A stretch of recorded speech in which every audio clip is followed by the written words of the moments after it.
Welcome to Story Haven. Please relax. Remember to like, subscribe, and enjoy. Billy Budd by Herman Melville, Section 1. Chapter 1. In the time before steamships, or then more frequently than now, a stroller along the docks of any considerable seaport would occasionally have his attention arrested by a group of bronzed mariners, man-of-war's men, or merchant sailors in holiday attire ashore on liberty. In certain instances they would flank or, like a bodyguard, quite surround some superior figure of their own class, moving along with them like Aldebaran among the lesser lights of his constellation. That signal object was the handsome sailor, of the less prosaic time alike of the military and merchant navies. With no perceptible trace of the vainglorious about him, rather with the offhand unaffectedness of natural regality, he seemed to accept the spontaneous homage of his shipmates. A somewhat remarkable instance recurs to me. In Liverpool, now half a century ago, I saw under the shadow of the great dingy street wall of Prince's Dock, an obstruction long since removed, a common sailor, so intensely black that he must needs have been a native African of the unadulterate blood of Ham. A symmetric figure much above the average height, the two ends of a gay silk handkerchief thrown loose about the neck danced upon the displayed ebony of his chest. In his ears were big hoops of gold, and a Scotch Highland bonnet with a tartan band set off his shapely head. It was a hot noon in July, and his face, lustrous with perspiration, beamed with barbaric good humor. In jovial sallies right and left, his white teeth flashing into view, he rollicked along, the center of a company of his shipmates.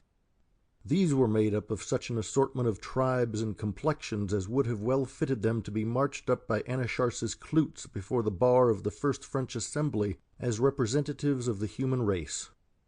At each spontaneous tribute rendered by the wayfarers to this black pagod of a fellow, the tribute of a pause and stare, and less frequent an exclamation, the motley retinue showed that they took that sort of pride in the evoker of it which the Assyrian priests doubtless showed for their grand sculptured bull when the faithful prostrated themselves. To return. If in some cases a bit of a nautical Murat in setting forth his person ashore, the handsome sailor of the period in question evinced nothing of the dandified Billy-be-Dam, an amusing character all but extinct now, but occasionally to be encountered, and in a form yet more amusing than the original, at the tiller of the boats on the tempestuous Erie Canal, or, more likely, vaporing in the groggeries along the towpath. Invariably a proficient in his perilous calling, he was also more or less of a mighty boxer or wrestler. It was strength and beauty. Tales of his prowess were recited. Ashore he was the champion, afloat the spokesman, on every suitable occasion always foremost. Close reefing topsails in the gale, there he was, astride the weather yard-arm, foot in stirrup, both hands tugging at the earring as at a bridle, in very much the attitude of young Alexander curbing the fiery Bucephalus. A superb figure, tossed up as by the horns of Taurus against the thunderous sky, cheerily hallooing to the strenuous file along the spar. The moral nature was seldom out of keeping with the physical make. Indeed, except as toned by the former, the comeliness and power, always attractive in masculine conjunction, hardly could have drawn the sort of homage the handsome sailor in some examples received from his less gifted associates. Such a cynosure, at least in aspect, and something such too in nature, though with important variations made apparent as the story proceeds, was welkin-eyed Billy Budd, or Baby Budd, as more familiarly, under circumstances hereafter to be given, he at last came to be called. Aged 21, a foretopman of the fleet toward the close of the last decade of the 18th century. It was not very long prior to the time of the narration that follows that he had entered the king's service, having been impressed on the narrow seas from a homeward-bound English merchantman into a 74 outward-bound, HMS Indomitable, which ship, as was not unusual in those hurried days, had been obliged to put to sea short of her proper complement of men. Plump upon Billy at first sight in the gangway, the boarding officer, Lieutenant Ratcliffe, pounced, even before the merchantman's crew formally was mustered on the quarter-deck for his deliberate inspection, and him only he selected. For whether it was because the other men when ranged before him showed to ill advantage after Billy, or whether he had some scruples in view of the merchantman being rather short-handed, however it might be, the officer contented himself with his first spontaneous choice. To the surprise of the ship's company, though much to the lieutenant's satisfaction, Billy made no demur. But indeed, any demur would have been as idle as the protest of a goldfinch popped into a cage. Noting this uncomplaining acquiescence, all but cheerful, one might say, the shipmates turned a surprised glance of silent reproach at the sailor. The shipmaster was one of those worthy mortals found in every vocation, even the humbler ones, the sort of person whom everybody agrees in calling a respectable man, and, nor so strange to report as it may appear to be, though a ploughman of the troubled waters, lifelong contending with the intractable elements, there was nothing this honest soul at heart loved better than simple peace and quiet. For the rest, he was 50 or thereabouts, a little inclined to corpulence, a prepossessing face, unwhiskered, and of an agreeable color, a rather full face, humanely intelligent in expression. On a fair day, with a fair wind and all going well, a certain musical chime in his voice seemed to be the veritable unobstructed outcome of the innermost man. He had much prudence, much conscientiousness, and there were occasions when these virtues were the cause of overmuch disquietude in him. On a passage, so long as his craft was in any proximity to land, no sleep for Captain Graveling. He took to heart those serious responsibilities not so heavily borne by some shipmasters. Now, while Billy Budd was down in the forecastle getting his kit together, the Indomitable's lieutenant, burly and bluff, nowise disconcerted by Captain Graveling's omitting to proffer the customary hospitalities on an occasion so unwelcome to him, an omission simply caused by preoccupation of thought, unceremoniously invited himself into the cabin and also to a flask from the spirit locker, a receptacle which his experienced eye instantly discovered. In fact, he was one of those sea dogs in whom all the hardship and peril of naval life in the great prolonged wars of his time never impaired the natural instinct for sensuous enjoyment. His duty he always faithfully did, but duty is sometimes a dry obligation, and he was for irrigating its aridity whensoever possible with a fertilizing decoction of strong waters. For the cabin's proprietor there was nothing left but to play the part of the enforced host with whatever grace and alacrity were practicable. As necessary adjuncts to the flask, he silently placed tumbler and water-jug before the irrepressible guest, but excusing himself from partaking just then, dismally watched the unembarrassed officer deliberately diluting his grog a little, then tossing it off in 3 swallows, pushing the empty tumbler away, yet not so far as to be beyond easy reach, at the same time settling himself in his seat, smacking his lips with high satisfaction, and looking straight at the host. These proceedings over, the master broke the silence, and there lurked a rueful reproach in the tone of his voice. "Lieutenant, you are going to take my best man from me, the jewel of 'em." "Yes, I know," rejoined the other, immediately drawing back the tumbler preliminary to a replenishing. "Yes, I know. Sorry." "Beg pardon, but you don't understand, Lieutenant. See here now. Before I shipped that young fellow, my forecastle was a rat-pit of quarrels. It was black times, I tell you, aboard the Wrights here. I was worried to that degree my pipe had no comfort for me. But Billy came, and it was like a Catholic priest striking peace in an Irish shindy. Not that he preached to them or said or did anything in particular, but a virtue went out of him, sugaring the sour ones. They took to him like hornets to treacle, all but the bluffer of the gang, the big shaggy chap with the fire-red whiskers. He indeed, out of envy perhaps of the newcomer, and thinking such a sweet and pleasant fellow, as he mockingly designated him to the others, could hardly have the spirit of a gamecock, must needs bestir himself in trying to get up an ugly row with him. Billy forbore with him, and reassured with him in a pleasant way. He is something like myself, Lieutenant, to whom aught like a quarrel is hateful, but nothing served. So in the second dog watch one day, the Red Whiskers, in presence of the others, under pretense of showing Billy just whence a sirloin steak was cut, for the fellow had once been a butcher, insultingly gave him a dig under the ribs. Quick as lightning, Billy let fly his arm. I dare say he never meant to do quite as much as he did, but anyhow he gave the burly fool a terrible drubbing. It took about half a minute, I should think. And Lord bless you, the lubber was astonished at the celerity. And will you believe it, Lieutenant, the Red Whiskers now really loves Billy. Loves him, or is the biggest hypocrite that ever I heard of. But they all love him. Some of 'em do his washing, darn old trousers for him. The carpenter is at odd times making a pretty little chest of drawers for him. Anybody will do anything for Billy Budd, and it's the happy family here. Now, Lieutenant, if that young fellow goes, I know how it will be aboard the Wrights. Not again very soon shall I, coming up from dinner, lean over the capstan smoking a quiet pipe. No, not very soon again, I think.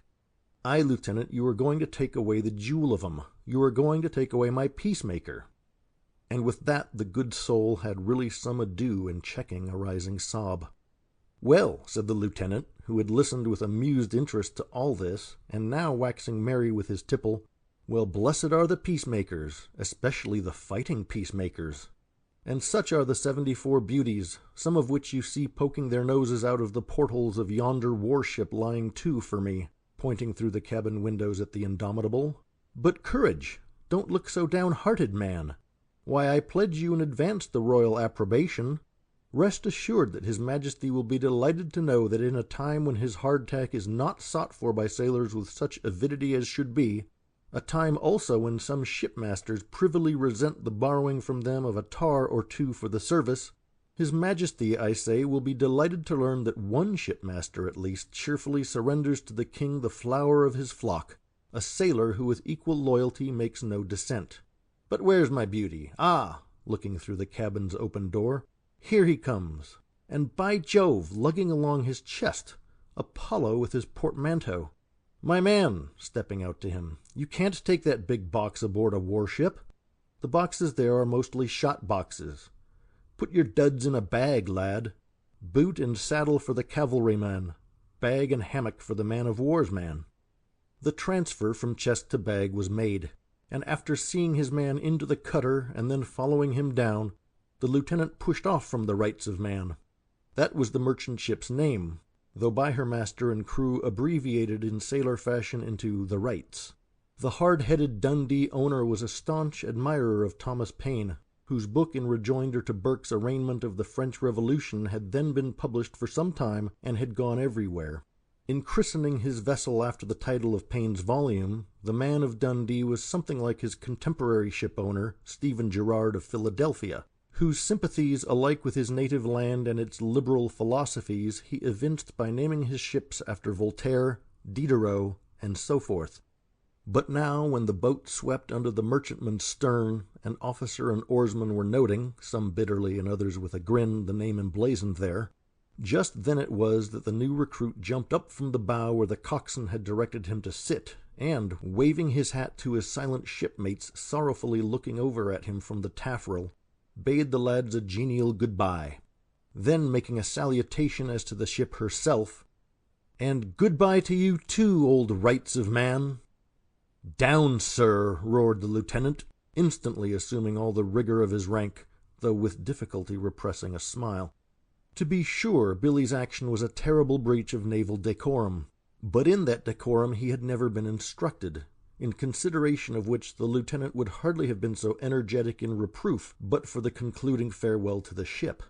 This he rather took as meant to convey a covert sally on the new recruit's part, a sly slur at impressment in general, and that of himself in especial.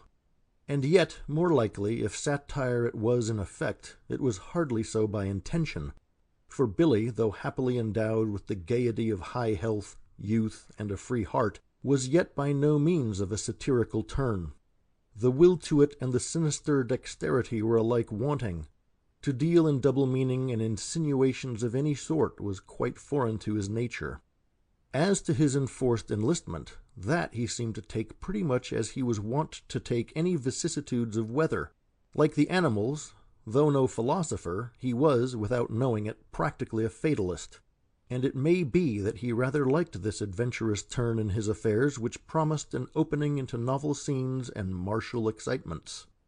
Aboard the Indomitable, our merchant sailor was forthwith rated as an able seaman, and assigned to the starboard watch of the foretop. He was soon at home in the service, not at all disliked for his unpretentious good looks and a sort of genial, happy-go-lucky air.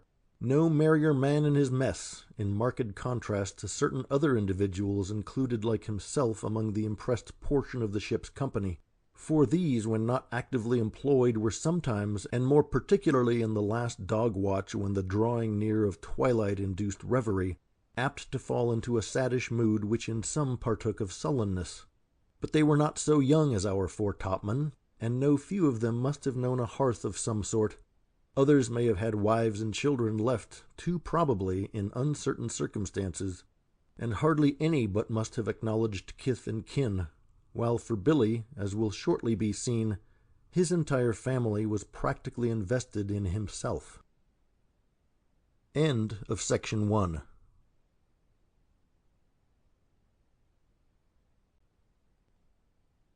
Chapter 2. Though our new-made foretopman was well received in the top and on the gun-decks, hardly here was he that cynosure he had previously been among those minor ships' companies of the merchant marine, with which companies only had he hitherto consorted. He was young, and despite his all but fully developed frame, in aspect looked even younger than he really was.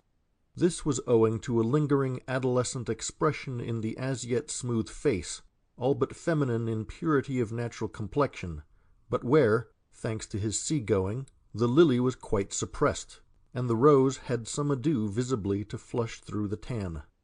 To one essentially such a novice in the complexities of factitious life, the abrupt transition from his former and simpler sphere to the ampler and more knowing world of a great warship, this might well have abashed him had there been any conceit or vanity in his composition. Among her miscellaneous multitude, the Indomitable mustered several individuals who, however inferior in grade, were of no common natural stamp, sailors more signally susceptive of that air which continuous martial discipline and repeated presence in battle can in some degree impart even to the average man. As the handsome sailor, Billy Budd's position aboard the 74 was something analogous to that of a rustic beauty transplanted from the provinces and brought into competition with the high-born dames of the court. But this change of circumstances he scarce noted. As little did he observe that something about him provoked an ambiguous smile in one or two harder faces among the blue-jackets. Nor less unaware was he of the peculiar favorable effect his person and demeanor had upon the more intelligent gentlemen of the quarter-deck. Nor could this well have been otherwise. Cast in a mould peculiar to the finest physical examples of those Englishmen in whom the Saxon strain would seem not at all to partake of any Norman or other admixture, he showed in face that humane look of reposeful good nature which the Greek sculptor in some instances gave to his heroic strongman Hercules. But this again was subtly modified by another and pervasive quality, the ear small and shapely, the arch of the foot, the curve in mouth and nostril, even the indurated hand dyed to the orange tawny of the toucan's bill, a hand telling of the halyards and tar-buckets. But above all, something in the mobile expression, and every chance attitude and movement, something suggestive of a mother eminently favored by love and the graces. All this strangely indicated a lineage in direct contradiction to his lot. The mysteriousness here became less mysterious through a matter of fact elicited when Billy at the capstan was being formally mustered into the service. Asked by the officer, a small, brisk little gentleman, as it chanced, among other questions, his place of birth, he replied, "Please, sir, I don't know." "Don't know where you were born? Who was your father?" "God knows, sir." Struck by the straightforward simplicity of these replies, the officer next asked, "Do you know anything about your beginning?" "No, sir, but I have heard that I was found in a pretty silk-lined basket hanging one morning from the knocker of a good man's door in Bristol." "Found, say you? Well," throwing back his head and looking up and down the new recruit, "well, it turns out to have been a pretty good find. Hope they'll find some more like you, my man. The fleet sadly needs them." Yes, Billy Budd was a foundling, a presumable bye-blow, and evidently no ignoble one. Noble descent was as evident in him as in a blood horse.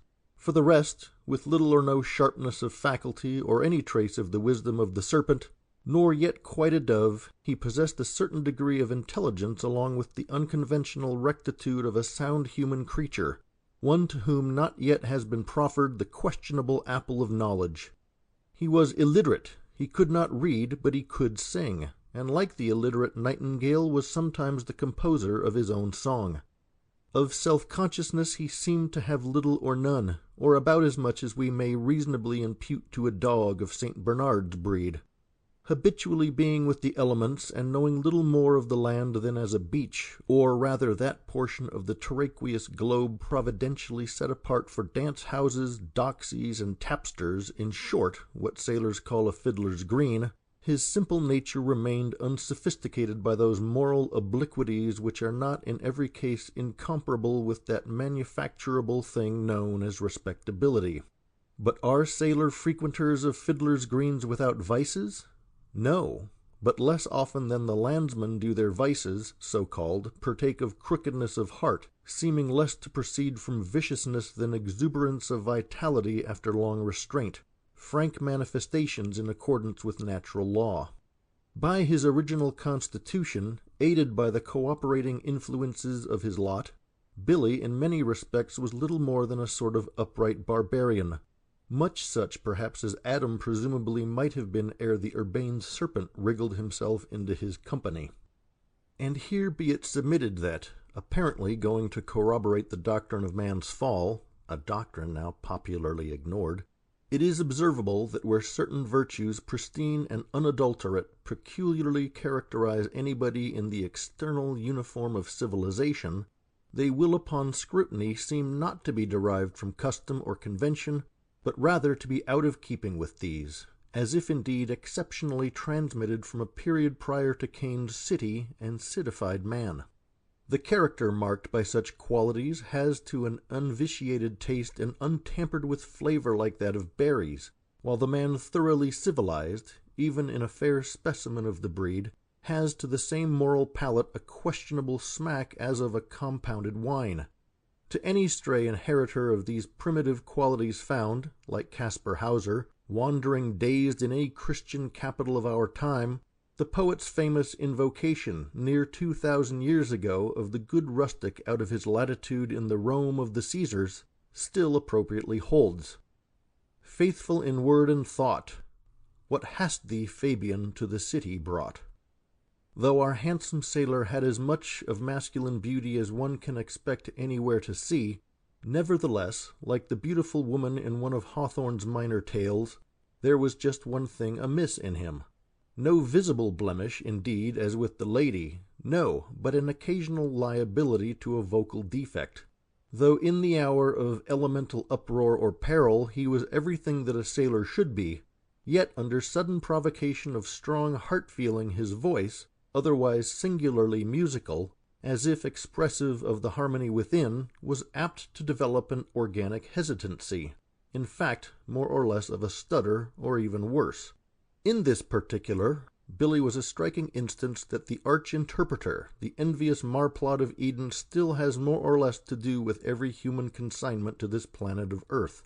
In every case, one way or another, he is sure to slip in his little card, as much as to remind us, I too have a hand here. The avowal of such an imperfection in the handsome sailor should be evidence not alone that he is not presented as a conventional hero, but also that the story in which he is the main figure is no romance. Chapter 3. At the time of Billy Budd's arbitrary enlistment into the Indomitable, that ship was on her way to join the Mediterranean fleet. No long time elapsed before the junction was effected.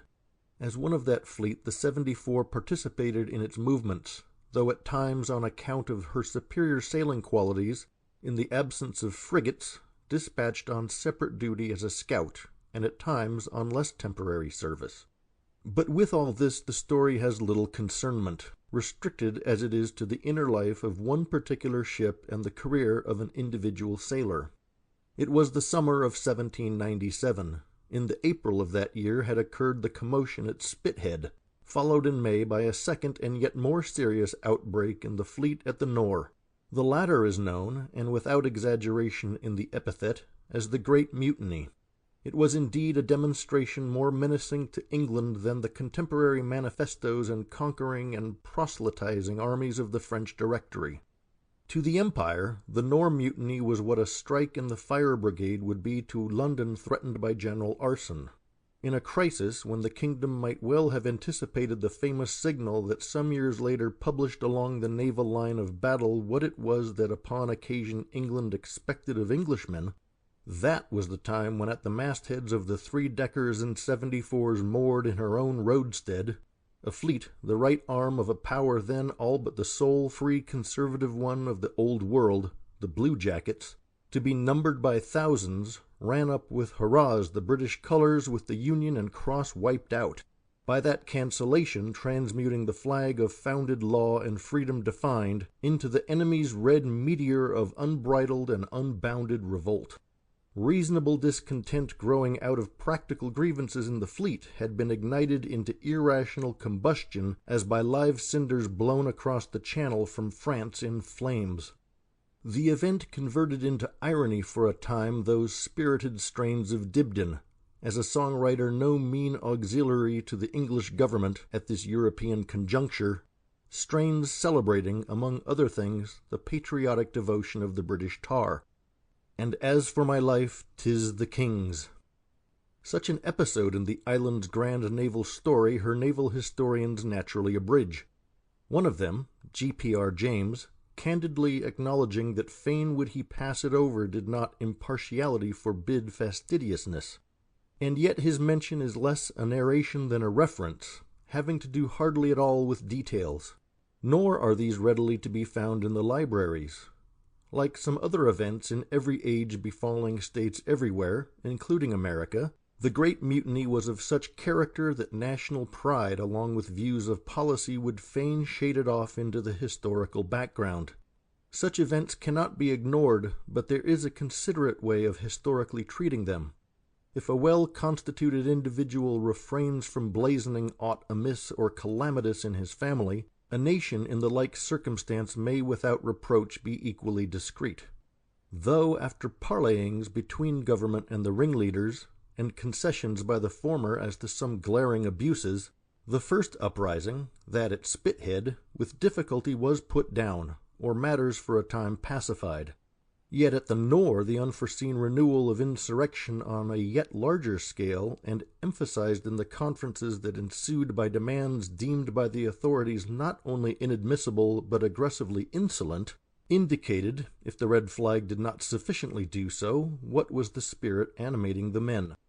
Final suppression, however, there was, but only made possible perhaps by the unswerving loyalty of the Marine Corps and a voluntary resumption of loyalty among influential sections of the crews. To some extent the Nore mutiny may be regarded as analogous to the distempering eruption of contagious fever in a frame constitutionally sound, and which anon throws it off. At all events, among these thousands of mutineers were some of the tars who not so very long afterwards, whether wholly prompted thereto by patriotism or pugnacious instinct, or by both, helped to win a coronet for Nelson at the Nile, and the naval crown of crowns for him at Trafalgar. To the mutineers those battles, and especially Trafalgar, were a plenary absolution, and a grand one, for that which goes to make up scenic naval display is heroic magnificence in arms. Those battles, especially Trafalgar, stand unmatched in human annals. Chapter 4. Concerning the Greatest Sailor Since the World Began. Tennyson. In this matter of writing, resolve as one may to keep to the main road, some bypaths have an enticement not readily to be withstood. Beckoned by the genius of Nelson, I am going to err into such a bypath. If the reader will keep me company, I shall be glad. At the least we can promise ourselves that pleasure which is wickedly said to be in sinning, for a literary sin the divergence will be. Very likely it is no new remark that the inventions of our time have at last brought about a change in sea warfare in degree corresponding to the revolution in all warfare effected by the original introduction from China into Europe of gunpowder. The first European firearm, a clumsy contrivance, was, as is well known, scouted by no few of the knights as a base implement, good enough peradventure for weavers too craven to stand up crossing steel with steel in frank fight. But, as ashore knightly valor, though shorn of its blazonry, did not cease with the knights, neither on the seas, though nowadays in encounters there a certain kind of displayed gallantry be fallen out of date as hardly applicable under changed circumstances, did the nobler qualities of such naval magnates as Don John of Austria, Doria, Van Tromp, Jean Bart, the long line of British admirals and the American Decaders of 1812 become obsolete with their wooden walls. Nevertheless, to anybody who can hold the present at its worth without being inappreciative of the past, it may be forgiven if to such an one the solitary old hulk at Portsmouth, Nelson's Victory, seems to float there, not alone as the decaying monument of a fame incorruptible, but also as a poetic reproach, softened by its picturesqueness, to the monitors and yet mightier hulls of the European ironclads. And this not altogether because such craft are unsightly, unavoidably lacking the symmetry and grand lines of the old battleships, but equally for other reasons. There are some, perhaps, who, while not altogether inaccessible to that poetic reproach just alluded to, may yet on behalf of the new order be disposed to parry it, and this to the extent of iconoclasm, if need be. For example, prompted by the sight of the star inserted in the Victory's deck designating the spot where the great sailor fell, these martial utilitarians may suggest considerations implying that Nelson's ornate publication of his person in battle was not only unnecessary, but not military, nay, savoured of foolhardiness and vanity. They may add, too, that at Trafalgar it was in effect nothing less than a challenge to death, and death came, and that but for his bravado the victorious admiral might possibly have survived the battle, and so, instead of having his sagacious dying injunctions overruled by his immediate successor in command, he himself, when the contest was decided, might have brought his shattered fleet to anchor, a proceeding which might have averted the deplorable loss of life by shipwreck in the elemental tempest that followed the martial one. Well, should we set aside the more than disputable point whether for various reasons it was possible to anchor the fleet, then plausibly enough the Bethamites of war may urge the above. But he might have been is but boggy ground to build on, and certainly in foresight as to the larger issue of an encounter, and anxious preparations for it, buoying the deadly way and mapping it out as at Copenhagen, few commanders have been so painstakingly circumspect as this reckless declarer of his person in fight. Personal prudence, even when dictated by quite other than selfish considerations, is surely no special virtue in a military man, while an excessive love of glory, exercising to the uttermost the honest, heartfelt sense of duty, is the first. If the name Wellington is not so much of a trumpet to the blood as the simpler name Nelson, the reason for this may perhaps be inferred from the above. Alfred, in his funeral ode on the victor of Waterloo, ventures not to call him the greatest soldier of all time, though in the same ode he invokes Nelson as the greatest sailor since the world began. At Trafalgar, Nelson, on the brink of opening the fight, sat down and wrote his last brief will and testament. If under the presentment of the most magnificent of all victories, to be crowned by his own glorious death, a sort of priestly motive led him to dress his person in the jeweled vouchers of his own shining deeds, if thus to have adorned himself for the altar and the sacrifice were indeed vainglory, then affectation and fustian is each truly heroic line in the great epics and dramas, since in such lines the poet but embodies in verse those exaltations of sentiment that a nature like Nelson, the opportunity being given, vitalizes into acts. End of section 2.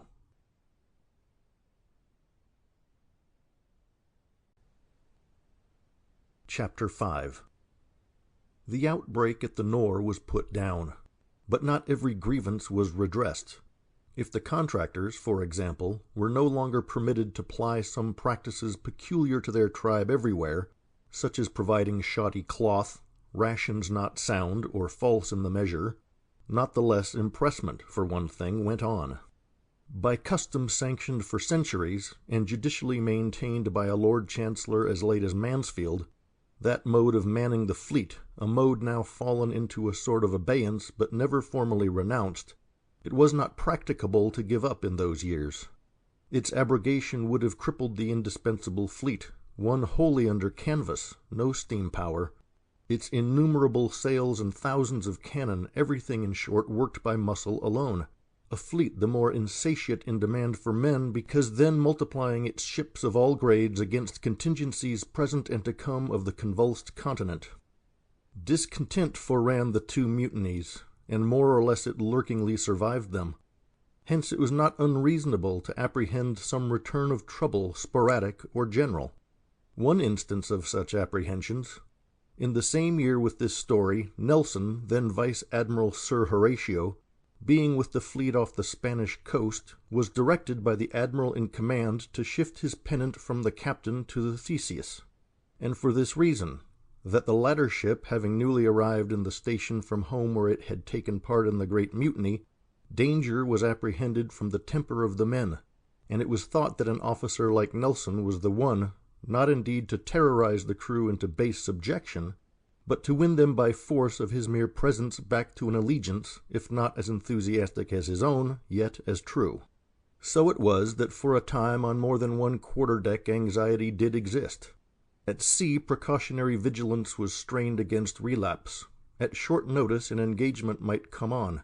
When it did, the lieutenants assigned to batteries felt it incumbent on them in some instances to stand with drawn swords behind the men working the guns.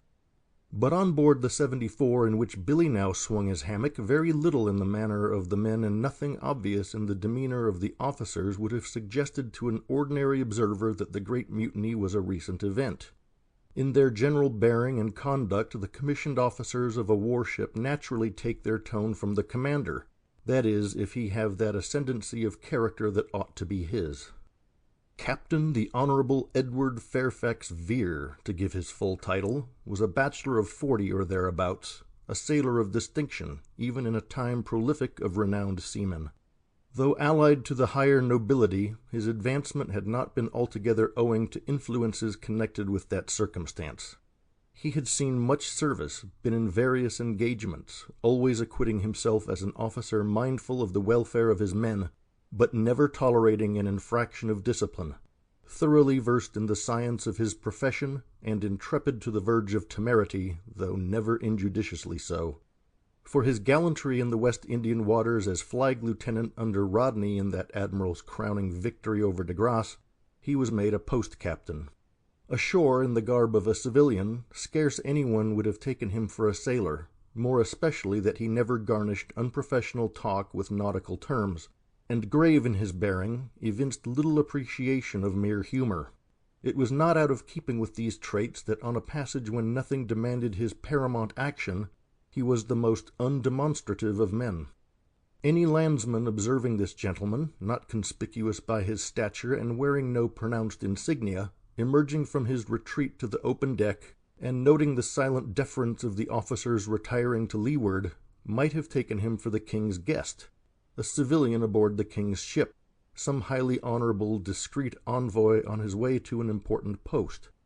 But, in fact, this unobtrusiveness of demeanour may have proceeded from a certain unaffected modesty of manhood sometimes accompanying a resolute nature, a modesty evinced at all times not calling for pronounced action, and which shown in any rank of life suggests a virtue aristocratic in kind.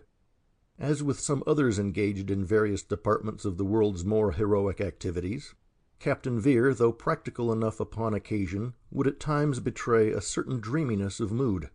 Standing alone on the weather side of the greater deck, one hand holding by the rigging, he would absently gaze off at the black sea. At the presentation to him, then, of some minor matter interrupting the current of his thoughts, he would show more or less irascibility, but instantly he would control it. In the Navy he was popularly known by the appellation Starry Vere, How such a designation happens to fall upon one who, whatever his sturdy qualities, was without any brilliant ones, was in this wise.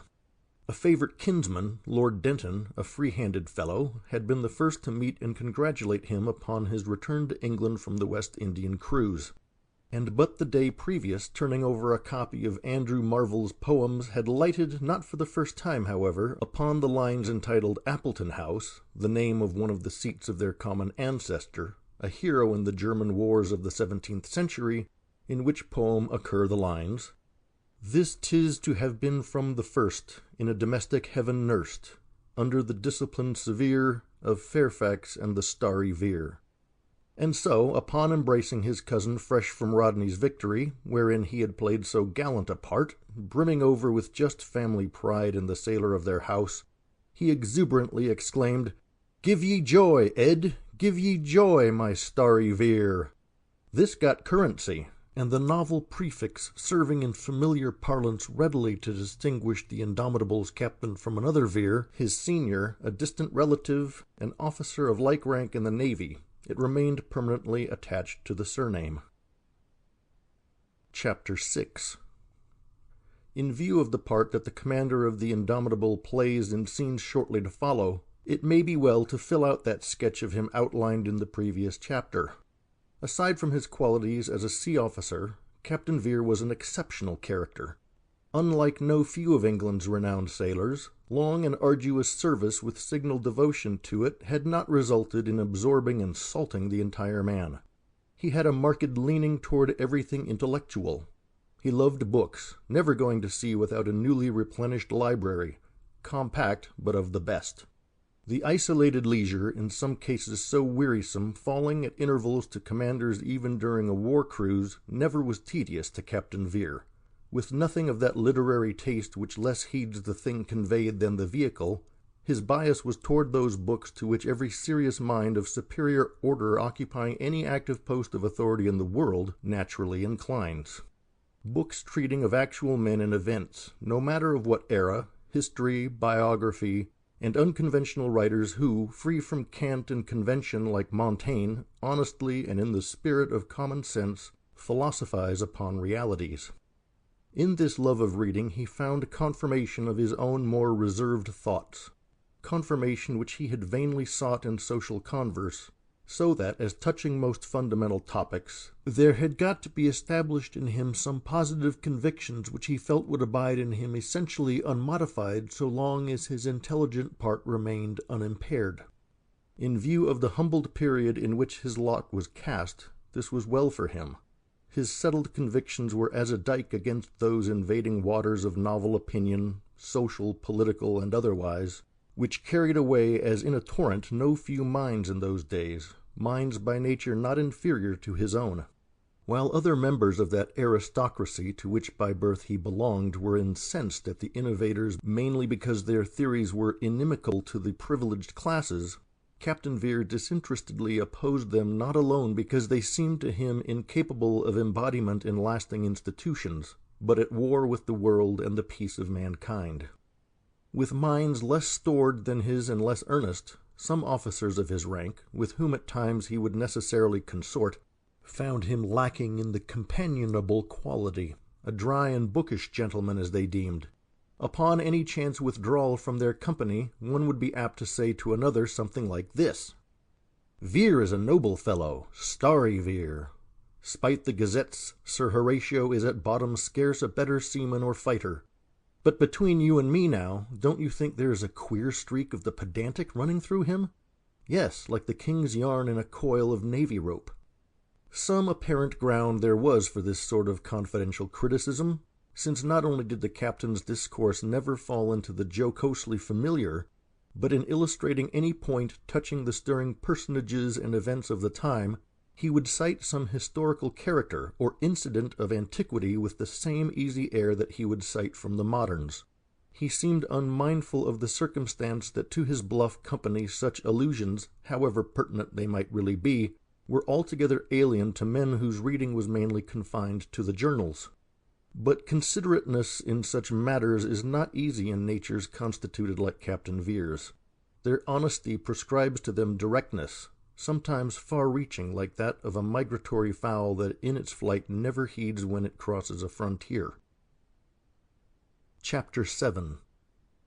The lieutenants and other commissioned gentlemen forming Captain Vere's staff it is not necessary here to particularize, nor needs it to make mention of any of the warrant officers. But among the petty officers was one who, having much to do with the story, may as well be forthwith introduced. This portrait I essay, but shall never hit it. This was John Claggart, the master-at-arms. But that sea title may to landsmen seem somewhat equivocal. Originally, doubtless, that petty officer's function was the instruction of the men in the use of arms, sword or cutlass. But very long ago, owing to the advance in gunnery making hand-to-hand encounters less frequent, and giving to nitre and sulphur the preeminence over steel, that function ceased, the master-at-arms of a great warship becoming a sort of chief of police charged, among other matters, with the duty of preserving order on the populous lower gun-decks. Claggart was a man of about 35, somewhat spare and tall, yet of no ill figure upon the whole. His hand was too small and shapely to have been accustomed to hard toil. The face was a notable one, the features, all except the chin, cleanly cut as those on a Greek medallion. Yet the chin, beardless as Tecumseh's, had something of the strange protuberant heaviness in its make that recalled the prints of the Reverend Dr. Titus Oates, the historical deponent with the clerical drawl in the time of Charles II and the fraud of the alleged popish plot. It served Claggart in his office that his eye could cast a tutoring glance. His brow was of the sort phrenologically associated with more than average intellect, silken jet curls partly clustering over it, making a foil to the pallor below, a pallor tinged with a faint shade of amber akin to the hue of time-tinted marbles of old.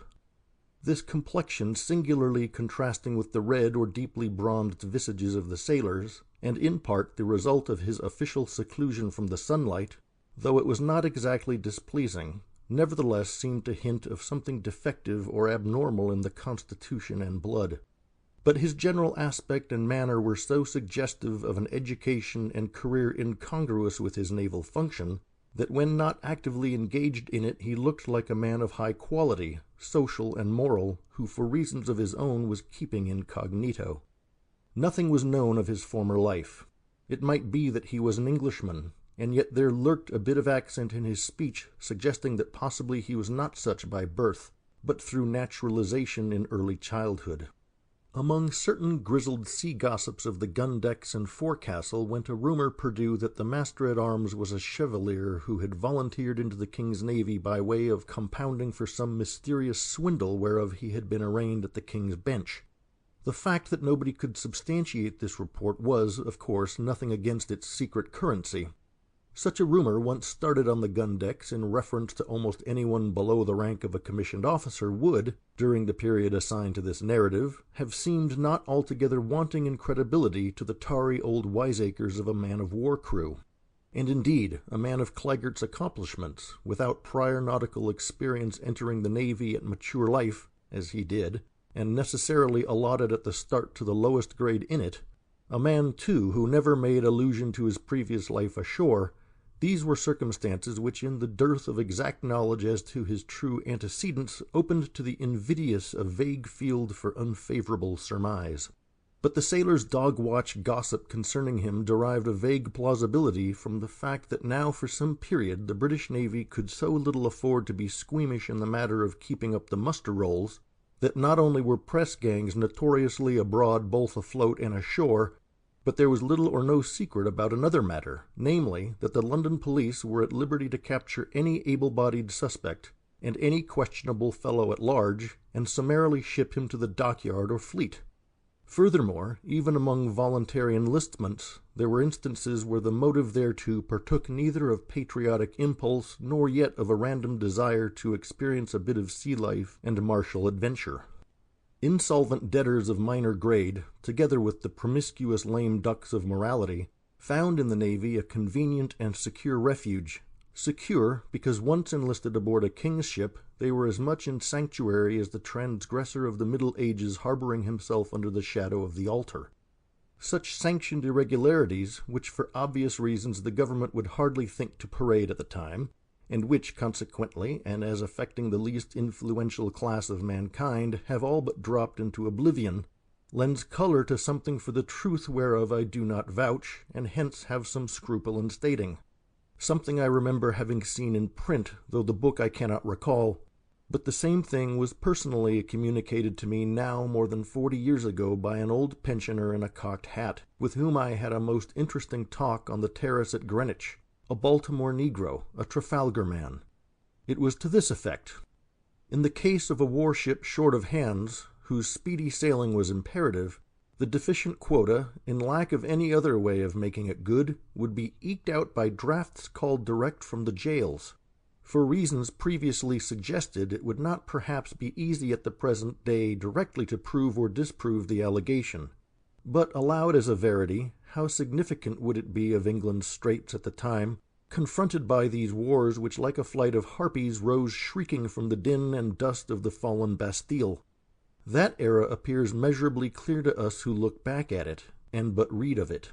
But to the grandfathers of us greybeards, the thoughtful of them, the genius of it presented an aspect like that of Camoens' Spirit of the Cape, an eclipsing menace mysterious and prodigious.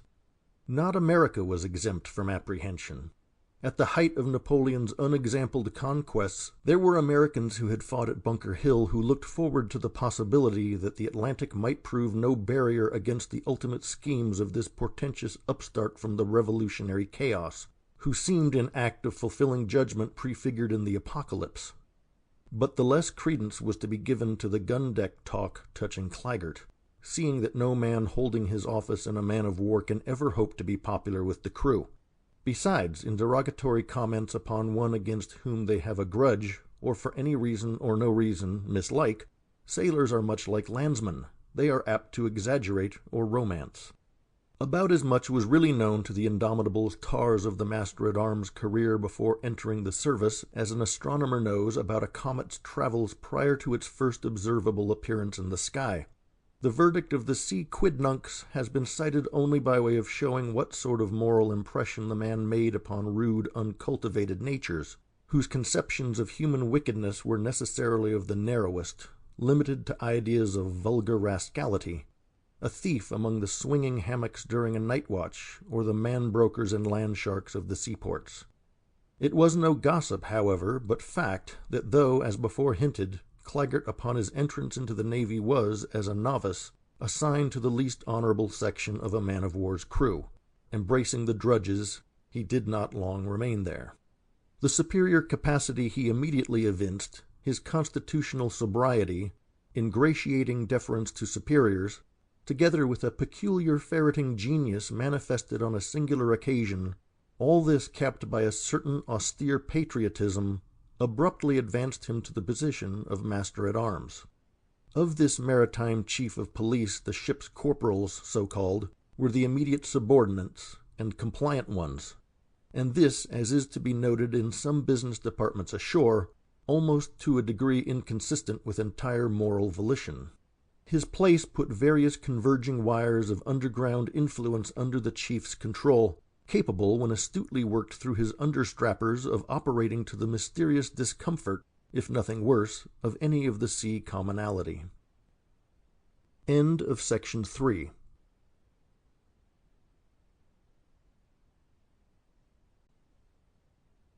Chapter 8. Life in the foretop well agreed with Billy Budd.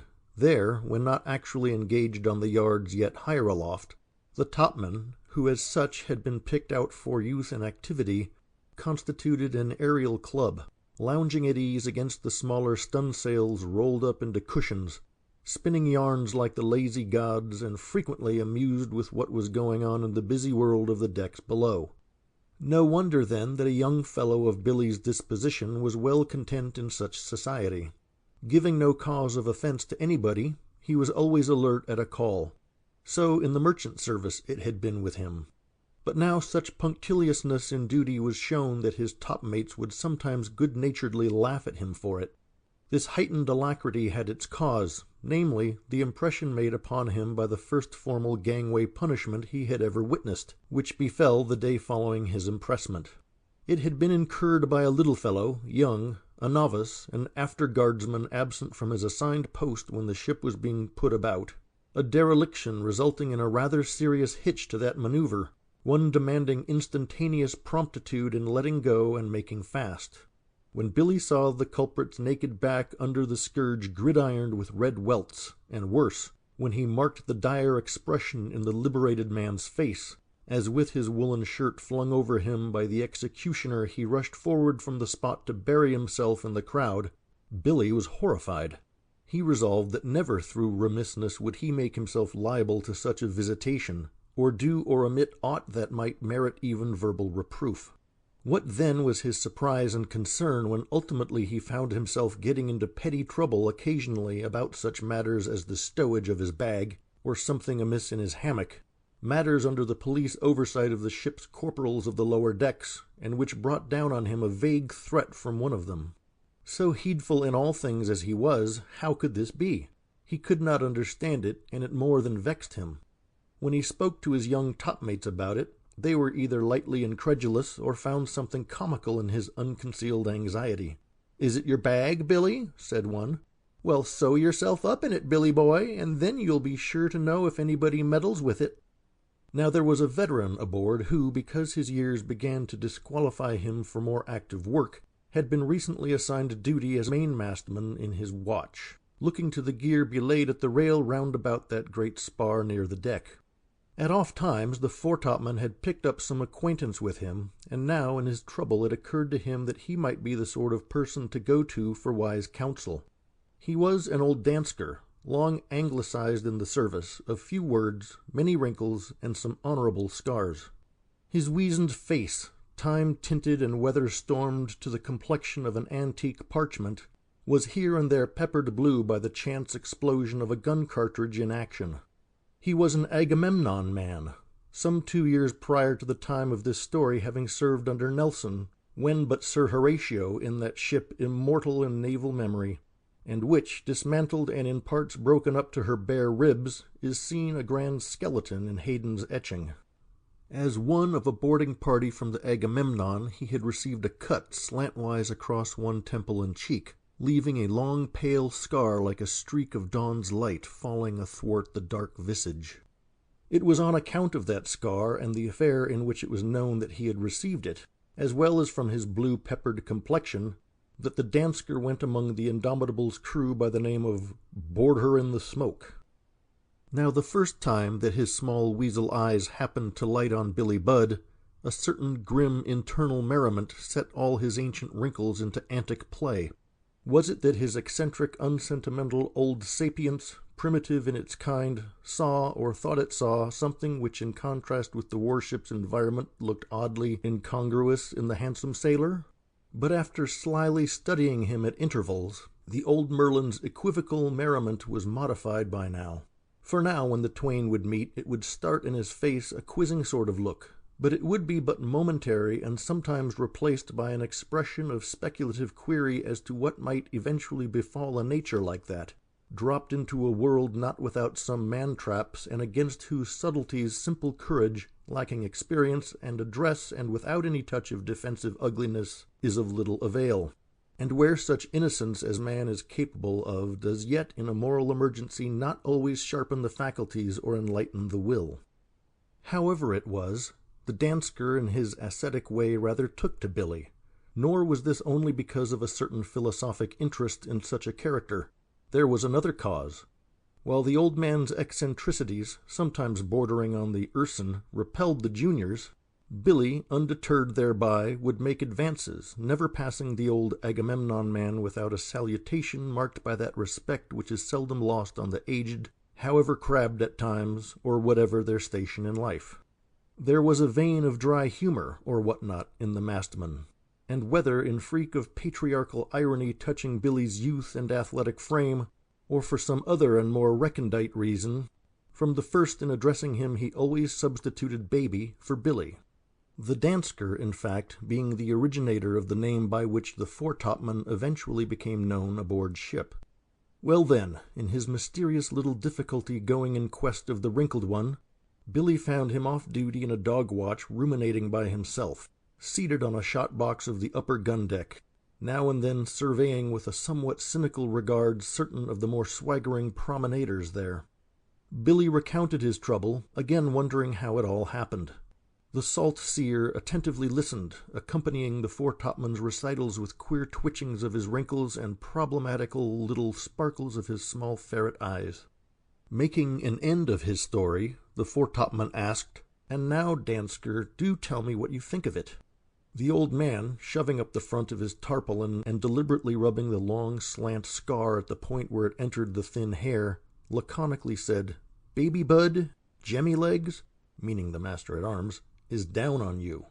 "Jemmy-legs!" ejaculated Billy, his welkin eyes expanding. "What for? Why, he calls me the sweet and pleasant young fellow, they tell me." "Does he so?" grinned the grizzled one, then said, "Ay, baby lad, a sweet voice has Jemmy-legs." "No, not always, but to me he has. I seldom pass him but there comes a pleasant word." "And that's because he's down upon you, baby bud." Such reiteration, along with the manner of it, incomprehensible to a novice, disturbed Billy almost as much as the mystery for which he had sought explanation. Something less unpleasingly oracular he tried to extract, but the old sea-chiron, thinking perhaps that for the nonce he had sufficiently instructed his young Achilles, pursed his lips, gathered all his wrinkles together, and would commit himself to nothing further.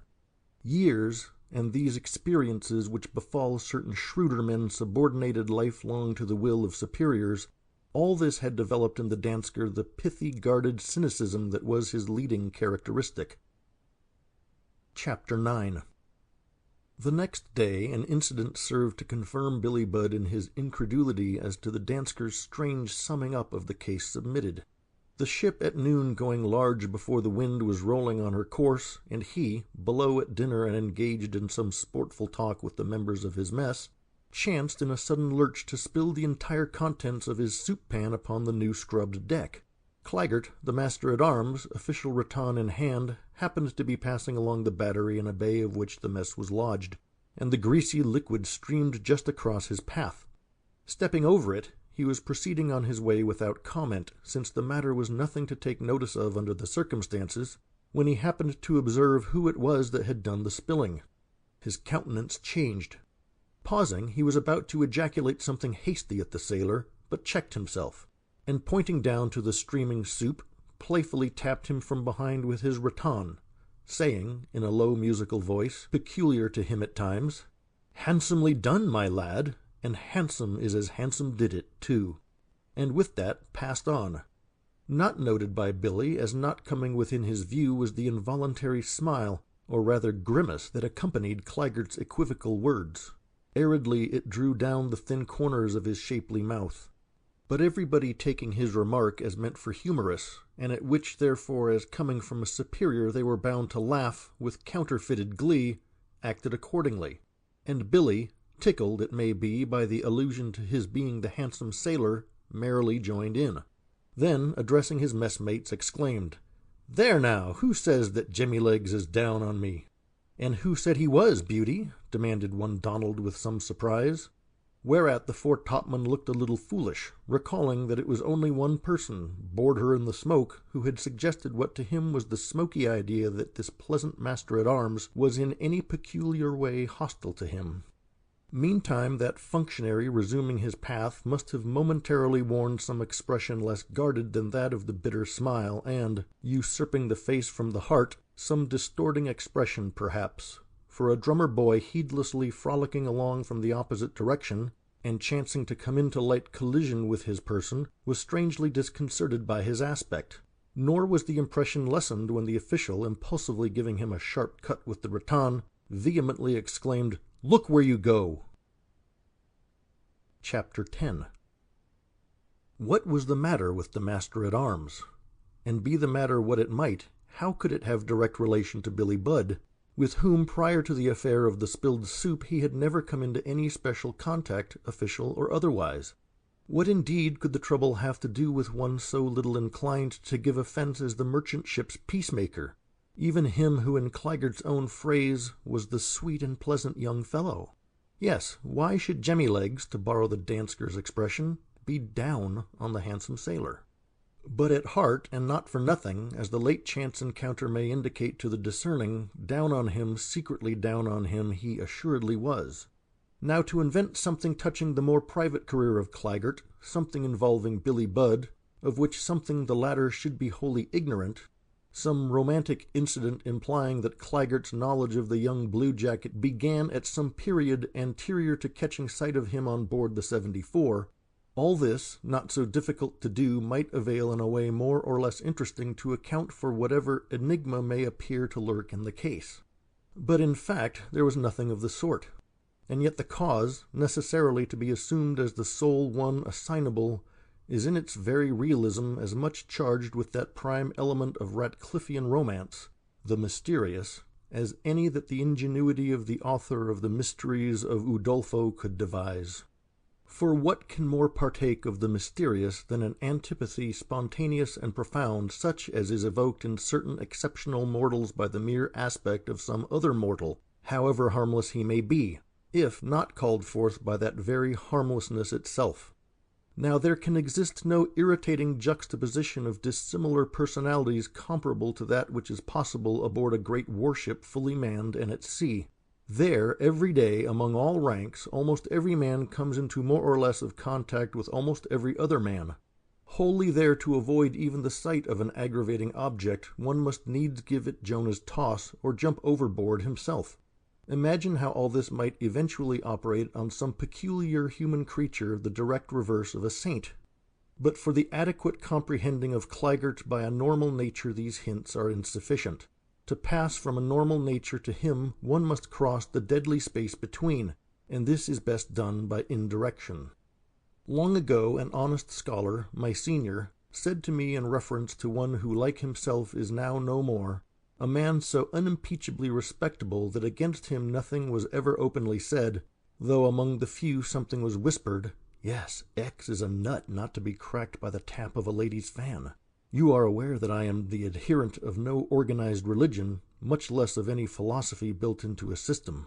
Well, for all that, I think that to try and get into X, enter his labyrinth, and get out again, without a clue derived from some source other than what is known as knowledge of the world, that were hardly possible, at least for me." "Why," said I, "X, however singular a study to some, is yet human, and knowledge of the world assuredly implies the knowledge of human nature, and in most of its varieties." "Yes, but a superficial knowledge of it, serving ordinary purposes. But for anything deeper, I am not certain whether to know the world and to know human nature be not two distinct branches of knowledge, which, while they may coexist in the same heart, yet either may exist with little or nothing of the other. Nay, in an average man of the world, his constant rubbing with it blunts that fine spiritual insight indispensable to the understanding of the essential in certain exceptional characters, whether evil ones or good. In a matter of some importance, I have seen a girl wind an old lawyer about her little finger, nor was it the dotage of senile love, nothing of the sort, but he knew law better than he knew the girl's heart. Coke and Blackstone hardly shed so much light into obscure spiritual places as the Hebrew prophets. And who were they? Mostly recluses. At the time my inexperience was such that I did not quite see the drift of all this. It may be that I see it now. And, indeed, if that lexicon which is based on Holy Writ were any longer popular, one might with less difficulty define and denominate certain phenomenal men. As it is, one must turn to some authority not liable to the charge of being tinctured with the biblical element. In a list of definitions included in the authentic translation of Plato, a list attributed to him, occurs this: natural depravity. A depravity according to nature, a definition which, though savoring of Calvinism, by no means involves Calvin's dogma as to total mankind. Evidently its intent makes it applicable but to individuals. Not many are the examples of this depravity which the gallows and jail supply. At any rate, for notable instances, since these have no vulgar alloy of the brute in them, but invariably are dominated by intellectuality, one must go elsewhere. Civilization, especially if of the austerer sort, is auspicious to it. It folds itself in the mantle of respectability. It has its certain negative virtues serving as silent auxiliaries. It is not going too far to say that it is without vices or small sins. There is a phenomenal pride in it that excludes them from anything, never mercenary or avaricious. In short, the depravity here meant partakes nothing of the sordid or sensual. It is serious, but free from acerbity.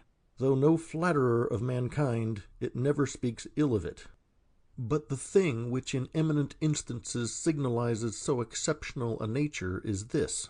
Though the man's even temper and discreet bearing would seem to intimate a mind peculiarly subject to the law of reason, not the less in his soul's recesses he would seem to riot in complete exemption from that law, having apparently little to do with reason further than to employ it as an ambidexter implement for effecting the irrational. That is to say, toward the accomplishment of an aim which in wantonness of malignity would seem to partake of the insane, he will direct a cool judgment sagacious and sound. These men are true madmen, and of the most dangerous sort, for their lunacy is not continuous but occasional, evoked by some special object.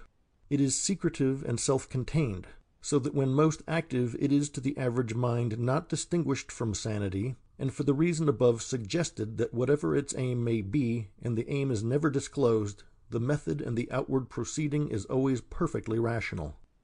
Now something such was Claggart, in whom was the mania of an evil nature, not engendered by vicious training or corrupting books or licentious living, but born with him and innate, in short, a depravity according to nature. Can it be this phenomenon, disowned or not, acknowledged that in some criminal cases puzzles the courts? For this cause have our juries at times not only to endure the prolonged contentions of lawyers with their fees, but also the yet more perplexing strife of the medical experts with theirs. But why leave it to them?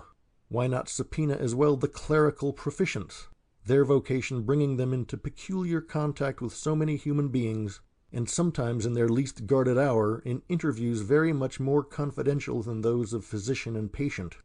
This would seem to qualify them to know something about those intricacies involved in the question of moral responsibility, whether in a given case, say, the crime proceeded from mania in the brain or rabies of the heart. As to any differences among themselves these clerical proficients might develop on the stand, these could hardly be greater than the direct contradictions exchanged between the remunerated medical experts. Dark sayings are these, some will say. But why? It is because they somewhat savor of Holy Writ in its phrase, mysteries of iniquity. The point of the story turning on the hidden nature of the master-at-arms has necessitated this chapter. With an added hint or two in connection with the accident of the mess, the resumed narrative must be left to vindicate as it may its own credibility. End of section 4.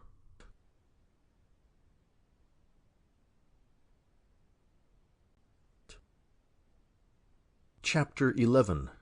Pale Ire, Envy, and Despair. That Claggart's figure was not amiss, and his face, save the chin, well moulded, has already been said. Of these favorable points he seemed not insensible, for he was not only neat but careful in his dress. But the form of Billy Budd was heroic, and if his face was without the intellectual look of the pallid Claggart's, not the less was it lit, like his, from within, though from a different source. The bonfire in his heart made luminous the rose-tan in his cheek. In view of the marked contrast between the persons of the twain, it is more than probable that when the master-at-arms in the scene last given applied to the sailor the proverb, "Handsome is as handsome does," he there let escape an ironic inkling, not caught by the young sailors who heard it, as to what it was that had first moved him against Billy, namely, his significant personal beauty. Now envy and antipathy, passions irreconcilable in reason, nevertheless in fact may spring conjoined like Chang and Eng in one birth. Is envy then such a monster? Well, though many an arraigned mortal has in hopes of mitigated penalty pleaded guilty to horrible actions, did ever anybody seriously confess to envy? Something there is in it universally felt to be more shameful than even felonious crime. And not only does everybody disown it, but the better sort are inclined to incredulity when it is in earnest imputed to an intelligent man. But since its lodgment is in the heart, not the brain, no degree of intellect supplies a guarantee against it. But Claggart's was no vulgar form of the passion. Nor, as directed toward Billy Budd, did it partake of that streak of apprehensive jealousy that marred Saul's visage perturbedly brooding on the comely young David. Claggart's envy struck deeper. If askance he eyed the good looks, cheery health, and frank enjoyment of young life in Billy Budd, it was because these happened to go along with a nature that, as Claggart magnetically felt, had in its simplicity never willed malice or experienced the reactionary bite of that serpent. To him the spirit lodged within Billy, and looking out from his welkin eyes as from windows, that ineffability which made the dimple in his dyed cheek, suppled his joints, and danced in his yellow curls, made him preeminently the handsome sailor. One person excepted, the master-at-arms was perhaps the only man in the ship intellectually capable of adequately appreciating the moral phenomenon presented in Billy Budd, and the insight but intensified his passion, which, assuming various secret forms within him, at times assumed that of cynic disdain of innocence. To be nothing more than innocent, yet in an aesthetic way he saw the charm of it, the courageous, free, and easy temper of it, and fain would have shared it, but he despaired of it. With no power to annul the elemental evil in himself, though he could hide it readily enough, apprehending the good but powerless to be it, what recourse is left to a nature like Claggart's, surcharged with energy as such natures almost invariably are, but to recoil upon itself, and, like the scorpion for which the Creator alone is responsible, act out to the end its allotted part? Passion, and passion in its profoundest, is not a thing demanding a palatial stage whereon to play its part. Down among the groundlings, among the beggars and rakers of the garbage, profound passion is enacted, and the circumstances that provoke it, however trivial or mean, are no measure of its power. In the present instance the stage is a scrubbed gun-deck, and one of the external provocations a man-of-war's man's spilled soup. Now when the master-at-arms noticed whence came that greasy fluid streaming before his feet, he must have taken it, to some extent wilfully perhaps, not for the mere accident it assuredly was, but for the sly escape of a spontaneous feeling on Billy's part more or less answering to the antipathy on his own. In effect a foolish demonstration he must have thought, and very harmless, like the futile kick of a heifer, which yet were the heifer a shod stallion would not be so harmless. Even so was it that into the gall of envy Claggart infused the vitriol of his contempt. But the incident confirmed to him certain telltale reports purveyed to his ear by Squeak, one of his more cunning corporals, a grizzled little man, so nicknamed by the sailors on account of his squeaky voice and sharp visage ferreting about the dark corners of the lower decks after interlopers, satirically suggesting to them the idea of a rat in a cellar. Now his chiefs, employing him as an implicit tool in laying little traps for the worriment of the foretopman, for it was from the master-at-arms that the petty persecutions heretofore averted to had proceeded, the corporal, having naturally enough concluded that his master could have no love for the sailor, made it his business, faithful understrapper that he was, to ferment the ill blood by perverting to his chief certain innocent frolics of the good-natured foretopman, besides inventing for his mouth sundry contumelious epithets he claimed to have overheard him let fall. The master-at-arms never suspected the veracity of these reports, more especially as to the epithets, for he well knew how secretly unpopular may become a master-at-arms, at least a master-at-arms in those days, zealous in his function, and how the bluejackets shoot at him in private their raillery and wit, the nickname by which he goes among them, Jemmy-legs, implying under the form of merriment their cherished disrespect and dislike. In view of the greediness of hate for provocation, it hardly needed a purveyor to feed Claggart's passion. An uncommon prudence is habitual with the subtler depravity, for it has everything to hide, and in case of any merely suspected injury, its secretiveness voluntarily cuts it off from enlightenment or disillusion, and not unreluctantly action is taken upon surmise as upon certainty, and the retaliation is apt to be in monstrous disproportion to the supposed offense, for when in anybody was revenge in its exactions aught else but an inordinate usurer? But how with Claggart's conscience? For though consciences are unlike as foreheads, every intelligence, not excluding the scriptural devils who believe and tremble, has one. But Claggart's conscience, being but the lawyer to his will, made ogres of trifles, probably arguing that the motive imputed to Billy in spilling the soup just when he did, together with the epithets alleged, these, if nothing more, made a strong case against him, nay, justified animosity into a sort of retributive righteousness. The Pharisee is the Guy Fawkes prowling in the hid chambers underlying some natures like Claggart's, and they can really form no conception of an unreciprocated malice. Probably the master-at-arms' clandestine persecution of Billy was started to try the temper of the man, but it had not developed any quality in him that enmity could make official use of, or ever pervert into even plausible self-justification, so that the occurrence at the mess, petty if it were, was a welcome one to that peculiar conscience assigned to be the private mentor of Claggart, and for the rest, not improbably, it put him upon new experiments. Chapter 12. Not many days after the last incident narrated, something befell Billy Budd that more gravelled him than aught that had previously occurred. It was a warm night for the latitude, and the foretopman, whose watch at the time was properly below, was dozing on the uppermost deck whither he had ascended from his hot hammock, one of hundreds suspended so closely wedged together over a lower gun-deck that there was little or no swing to them. He lay as in the shadow of a hillside stretched under the lee of the booms, a piled ridge of spare spars, and among which the ship's largest boat, the launch, was stowed. Alongside 3 other slumberers from below, he lay near one end of the booms which approached from the foremast, his station aloft on duty as a foretopman being just over the deck station of the forecastleman, entitling him according to usage to make himself more or less at home in that neighborhood. Presently he was stirred into semi-consciousness by somebody, who must have previously sounded the sleep of the others, touching his shoulder, and then, as the foretopman raised his head, breathing into his ear in a quick whisper, "Slip into the lee forechains, Billy. There is something in the wind. Don't speak. Quick. I will meet you there," and disappeared. Now Billy, like sundry other essentially good-natured ones, had some of the weaknesses inseparable from essential good nature, and among these was a reluctance, almost an incapacity, of plumly saying no to an abrupt proposition not obviously absurd on the face of it, nor obviously unfriendly, nor iniquitous, and being of warm blood had not the phlegm to negate any proposition by unresponsive inaction. Like his sense of fear, his apprehension as to aught outside of the honest and natural was seldom very quick. Besides, upon the present occasion the drouse from his sleep still hung upon him.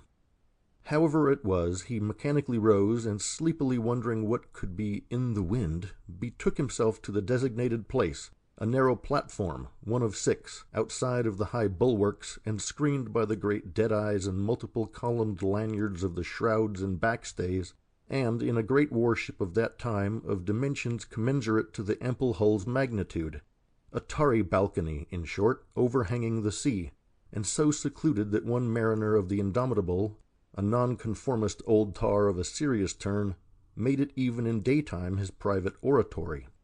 In this retired nook the stranger soon joined Billy Budd. There was no moon as yet, a haze obscured the starlight. He could not distinctly see the stranger's face, yet from something in the outline and carriage, Billy took him to be, and correctly, one of the after-guard. "Hist, Billy," said the man in the same quick, cautionary whisper as before. "You were impressed, weren't you? Well, so was I." And he paused as to mark the effect. But Billy, not knowing exactly what to make of this, said nothing. Then the other.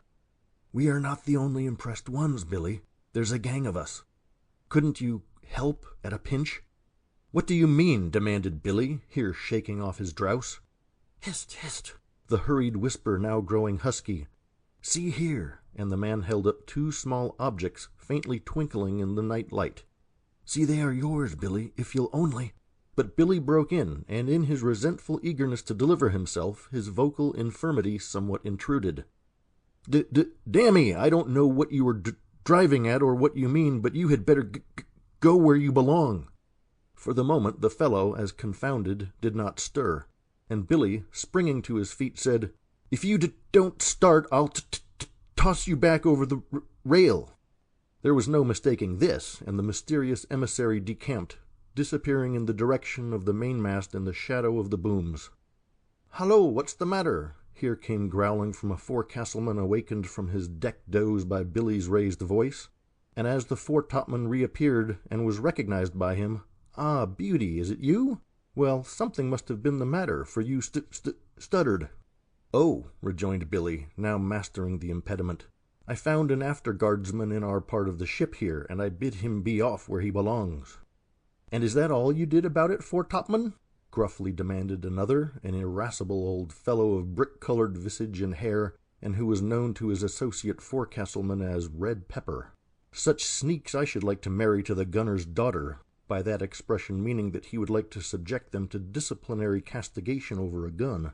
However, Billy's rendering of the matter satisfactorily accounted to these inquirers for the brief commotion, since of all the sections of a ship's company the forecastlemen, veterans for the most part, and bigoted in their sea prejudices, are the most jealous in resenting territorial encroachments, especially on the part of any of the afterguard of whom they have but a sorry opinion, chiefly landsmen, never going aloft except to reef or furl the mainsail, and in no wise competent to handle a marling-spike or turn in a dead-eye, say. End of section 5.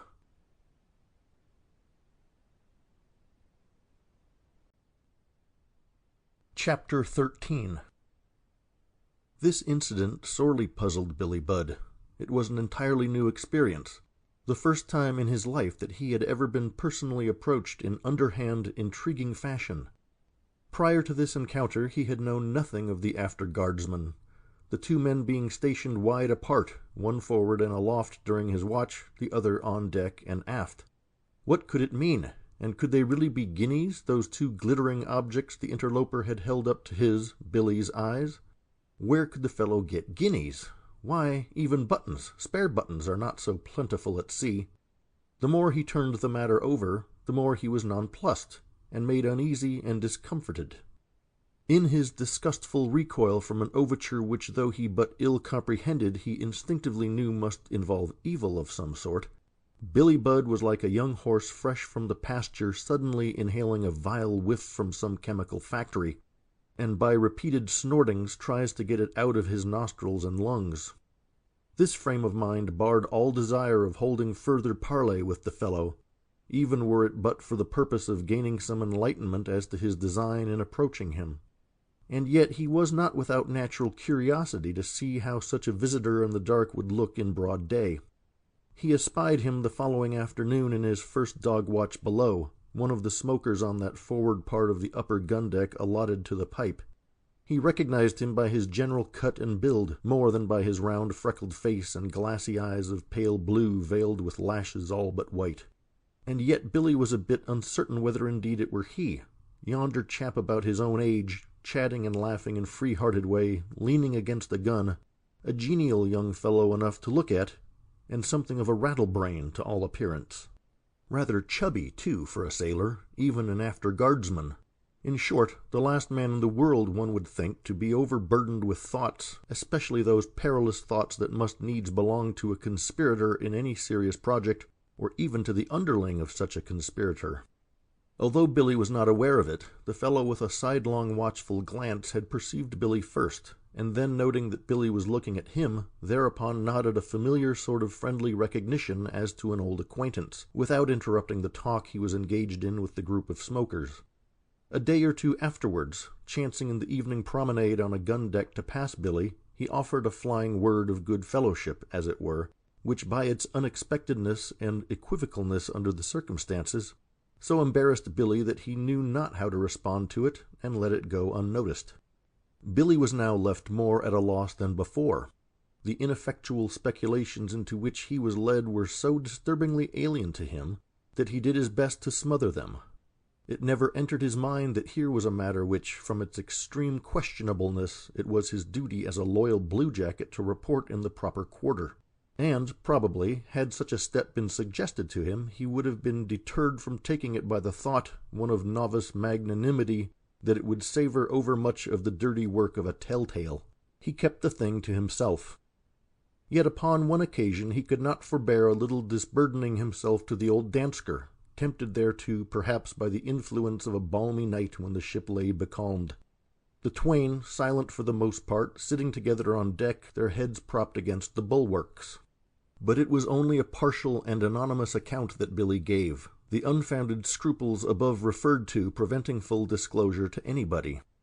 Upon hearing Billy's version, the sage Dansker seemed to divine more than he was told, and after a little meditation, during which his wrinkles were pursed as into a point, quite effacing for the time that quizzing expression his face sometimes wore, "Didn't I say so, baby bud?"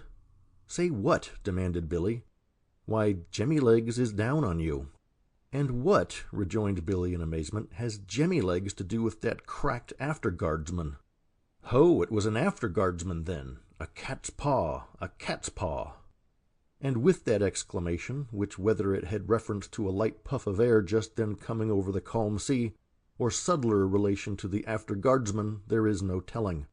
The old Merlin gave a twisting wrench with his black teeth at his plug of tobacco, vouchsafing no reply to Billy's impetuous question, for it was his wont to relapse into grim silence when interrogated in skeptical sort as to any of his sententious oracles, not always very clear ones, rather partaking of that obscurity which invests most Delphic deliverances from any quarter.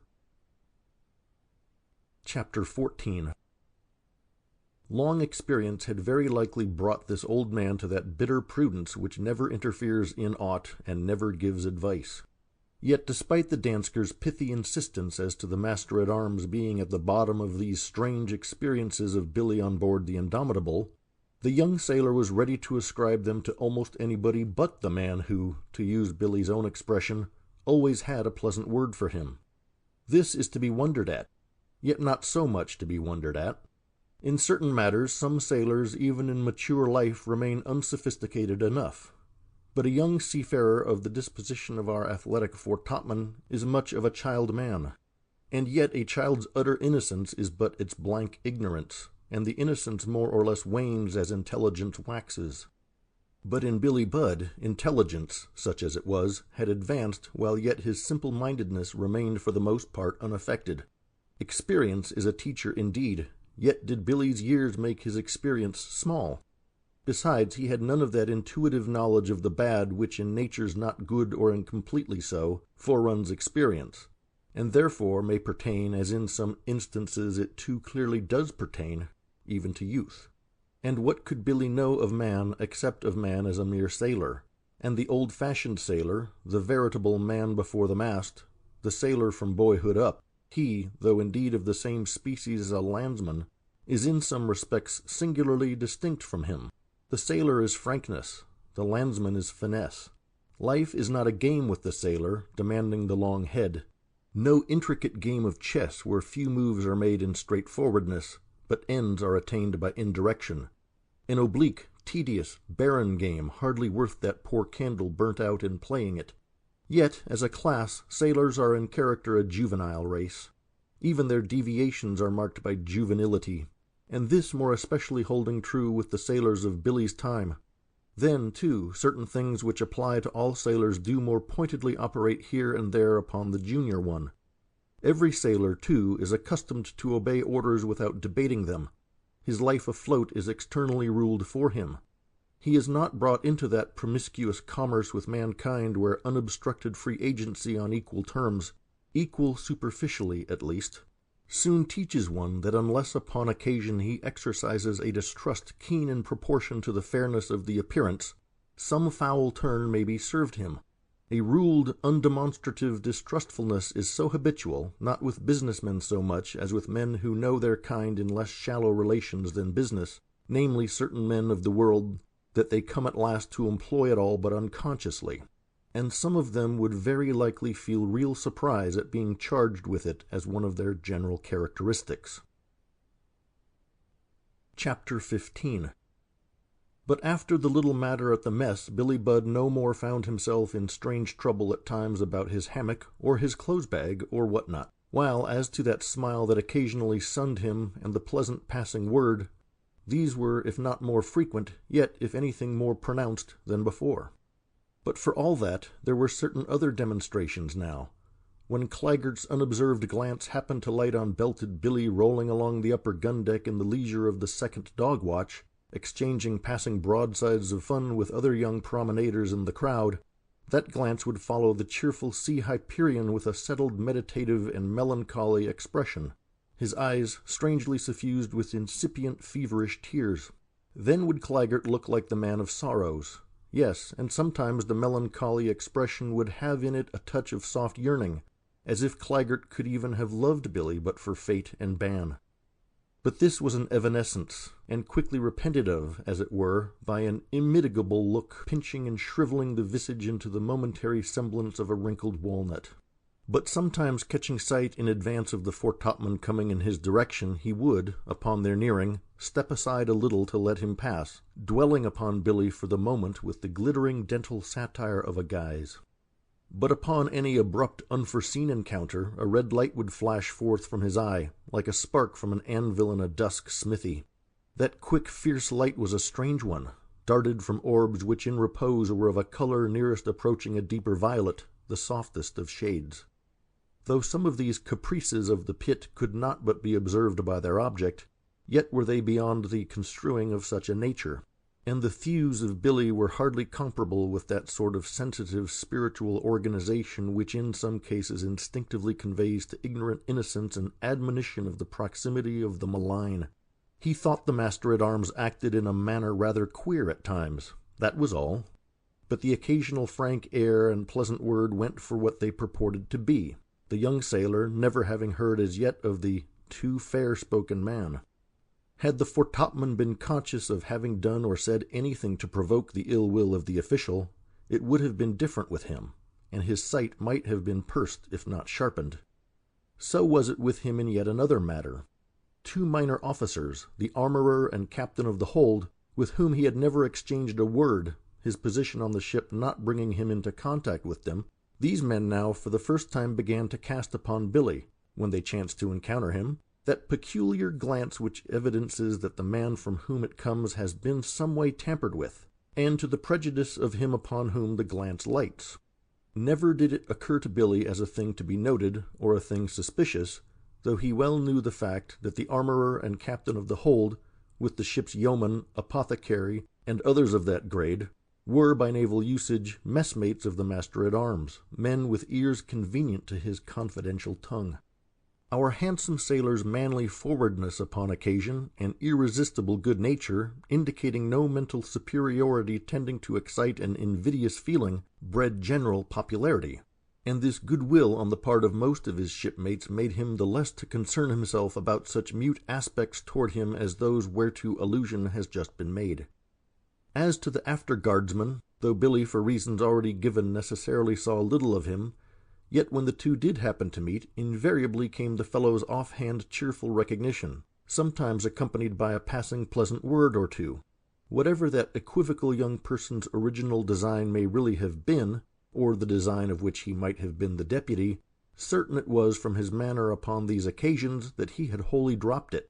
It was as if his precocity of crookedness, and every vulgar villain is precocious, had for once deceived him, and the man he had sought to entrap as a simpleton had, through his very simplicity, baffled him. But shrewd ones may opine that it was hardly possible for Billy to refrain from going up to the after-guardsman and bluntly demanding to know his purpose in the initial interview, so abruptly closed in the forechains. Shrewd ones may also think it but natural in Billy to set about sounding some of the other impressed men of the ship in order to discover what basis, if any, there was for the emissary's obscure suggestions as to plotting disaffection aboard. Yes, the shrewd may think so, but something more, or rather, something else than mere shrewdness is perhaps needful for the due understanding of such a character as Billy Budd's.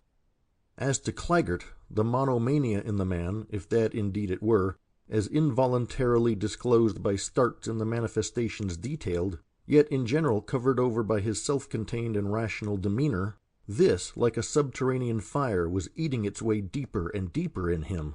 Something decisive must come of it. End of section 6.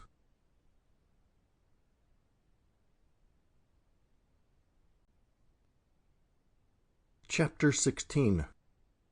After the mysterious interview in the forechains, the one so abruptly ended there by Billy, nothing especially germane to the story occurred until the events now about to be narrated. Elsewhere it has been said that owing to the lack of frigates, of course better sailers than line-of-battle ships, in the English squadron up the Straits at that period, the indomitable 74 was occasionally employed not only as an available substitute for a scout, but at times on detached service of more important kind. This was not alone because of her sailing qualities, not common in a ship of her rate, but quite as much probably that the character of her commander, it was thought, specially adapted him for any duty where under unforeseen difficulties a prompt initiative might have to be taken in some matter demanding knowledge and ability in addition to those qualities employed in good seamanship. It was on an expedition of the latter sort, a somewhat distant one, and when the Indomitable was almost at her furthest remove from the fleet, that in the latter part of an afternoon watch she unexpectedly came in sight of a ship of the enemy. It proved to be a frigate. The latter, perceiving through the glass that the weight of men and metal would be heavily against her, invoking her light heels, crowded sail to get away. After a chase urged almost against hope, and lasting until about the middle of the first dog-watch, she signally succeeded in effecting her escape. Not long after the pursuit had been given up, and ere the excitement incident thereto had altogether waned away, the master-at-arms, ascending from his cavernous sphere, made his appearance cap in hand by the mainmast, respectfully waiting the notice of Captain Vere, then solitary walking the weather side of the quarter-deck, doubtless somewhat chafed at the failure of the pursuit. The spot where Claggart stood was the place allotted to men of lesser grades seeking some more particular interview either with the officer of the deck or the captain himself. But from the latter it was not often that a sailor or petty officer of those days would seek a hearing. Only some exceptional cause would, according to established custom, have warranted that. Presently, just as the commander absorbed in his reflections was on the point of turning aft in his promenade, he became sensible of Claggart's presence, and saw the doffed cap held in deferential expectancy.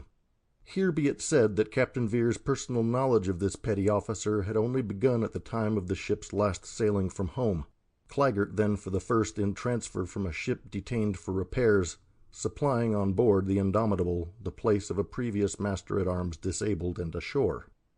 No sooner did the commander observe who it was that now so deferentially stood awaiting his notice, than a peculiar expression came over his face. It was not unlike that which uncontrollably will flit across the countenance of one at unawares encountering a person who, though known to him indeed, has hardly been long enough known for thorough knowledge, but something in whose aspect nevertheless now for the first provokes a vaguely repellent distaste. But coming to a stand, and resuming much of his wonted official manner, save that a sort of impatience lurked in the intonation of the opening word, he said, "Well, what is it, master-at-arms?" With the air of a subordinate grieved at the necessity of being a messenger of ill tidings, and while conscientiously determined to be frank, yet equally resolved upon shunning overstatement, Claggart, at this invitation, or rather summons to disburden, spoke up. What he said, conveyed in the language of no uneducated man, was to the effect following, if not altogether in these words, namely, that during the chase and preparations for the possible encounter he had seen enough to convince him that at least one sailor aboard was a dangerous character in a ship mustering some who not only had taken a guilty part in the late serious trouble, but others also who, like the man in question, had entered his Majesty's service under another form than enlistment. At this point Captain Vere with some impatience interrupted him. "Be direct, man. Say impressed men." Claggart made a gesture of subservience and proceeded. Quite lately he, Claggart, had begun to suspect that some sort of movement prompted by the sailor in question was covertly going on, but he had not thought himself warranted in reporting the suspicion so long as it remained indistinct. But from what he had that afternoon observed in the man referred to, the suspicion of something clandestine going on had advanced to a point less removed from certainty. He deeply felt, he added, the serious responsibility assumed in making a report involving such possible consequences to the individual mainly concerned, besides tending to augment those natural anxieties which every naval commander must feel in view of extraordinary outbreaks so recent as those which, he sorrowfully said it needed not to name. Now at the first broaching of the matter, Captain Vere, taken by surprise, could not wholly dissemble his disquietude. But as Claggart went on, the former's aspect changed into restiveness under something in the testifier's manner in giving his testimony. However, he refrained from interrupting him, and Claggart, continuing, concluded with this: "God forbid, Your Honor, that the Indomitables should be the experience of the—" "Never mind that," here peremptorily broke in the superior, his face altering with anger instantly, divining the ship that the other was about to name, one in which the Nore mutiny had assumed a singularly tragical character that for a time jeopardized the life of its commander. Under the circumstances he was indignant at the purposed allusion. When the commissioned officers themselves were on all occasions very heedful how they referred to the recent event, for a petty officer unnecessarily to allude to it in the presence of his captain, this struck him as a most immodest presumption. Besides, to his quick sense of self-respect, it even looked under the circumstances something like an attempt to alarm him. Nor at that was he without some surprise that one who so far as he had hitherto come under his notice had shown considerable tact in his function should in this particular evince such lack of it. But these thoughts and kindred dubious ones flitting across his mind were suddenly replaced by an intuitional surmise, which, though as yet obscure in form, served practically to affect his reception of the ill tidings. Certain it is that, long versed in everything pertaining to the complicated gun-deck life, which like every other form of life has its secret mines and dubious side, the side popularly disclaimed, Captain Vere did not permit himself to be unduly disturbed by the general tenor of his subordinate's report. Furthermore, if in view of recent events prompt action should be taken at the first palpable sign of recurring insubordination, for all that, not judicious would it be, he thought, to keep the idea of lingering disaffection alive by undue forwardness in crediting an informer, even if his own subordinate, and charged among other honors with police surveillance of the crew. This feeling would not perhaps have so prevailed with him were it not that upon a prior occasion the patriotic zeal officially evinced by Claggart had somewhat irritated him as appearing rather supersensitive and strained. Furthermore, something even in the official's self-possessed and somewhat ostentatious manner in making his specifications strangely reminded him of a bandsman, a perjured witness in a capital case before a court-martial ashore of which when a lieutenant he, Captain Vere, had been a member. Now the peremptory check given to Claggart in the matter of the arrested allusion was quickly followed up by this: "You say that there is at least one dangerous man aboard. Name him." "William Budd, a foretopman, Your Honor." "William Budd?" repeated Captain Vere with unfeigned astonishment. "And mean you the man that Lieutenant Ratcliffe took from the merchantman not very long ago, the young fellow who seems to be so popular with the men, Billy, the handsome sailor, as they call him?" "The same, Your Honor, but for all his youth and good looks a deep one. Not for nothing does he insinuate himself into the goodwill of his shipmates, since at the least they will at a pinch say a good word for him at all hazards. Did Lieutenant Ratcliffe happen to tell Your Honor of that adroit fling of Bud's, jumping up in the cutter's bow under the merchantman's stern when he was being taken off? That sort of good-humored air even masks that at heart he resents his impressment. You have but noted his fair cheek. A man-trap may be under his ruddy-tipped daisies." Now the handsome sailor as a signal figure among the crew had naturally enough attracted the captain's attention from the first. Though in general not very demonstrative to his officers, he had congratulated Lieutenant Ratcliffe upon his good fortune in lighting on such a fine specimen of the genus Homo, who in the nude might have passed for a statue of young Adam before the fall. As to Billy's adieu to the ship Rights of Man, which the boarding lieutenant in a deferential way had indeed reported to him, Captain Vere, more as a good story than aught else, having mistakenly understood it as a satiric sally, had but thought so much the better of the impressed man for it, as a military sailor admiring the spirit that could take an arbitrary enlistment so merrily and sensibly. The foretopman's conduct, too, so far as it had fallen under the captain's notice, had confirmed the first happy augury, while the new recruit's qualities as a sailor-man seemed to be such that he had thought of recommending him to the executive officer for promotion to a place that would more frequently bring him under his own observation, namely, the captaincy of the mizzen-top, replacing there in the starboard watch a man not so young whom partly for that reason he deemed less fitted for the post. Be it parenthesized here that since the mizzen-topmen have not to handle such breadths of heavy canvas as the lower sails on the mainmast and foremast, A young man, if of the right stuff, not only seems best adapted to duty there, but in fact is generally selected for the captaincy of that top, and the company under him are light hands, and often but striplings. In sum, Captain Vere had from the beginning deemed Billy Budd to be what in the naval parlance of the time was called a king's bargain, that is to say, for His Britannic Majesty's Navy, a capital investment at small outlay or none at all.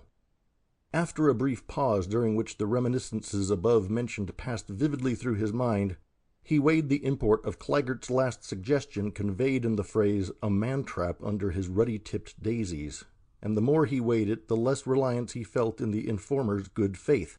Suddenly he turned upon him. "Do you come to me, master-at-arms, with so foggy a tale? As to Budd, cite me an act or spoken word of his confirmatory of what you in general charge against him. Stay," drawing nearer to him, "heed what you speak. Just now, and in a case like this, there is a yardarm end for the false witness." "Ah, your honor," sighed Claggart, mildly shaking his shapely head as in sad deprecation of such unmerited severity of tone.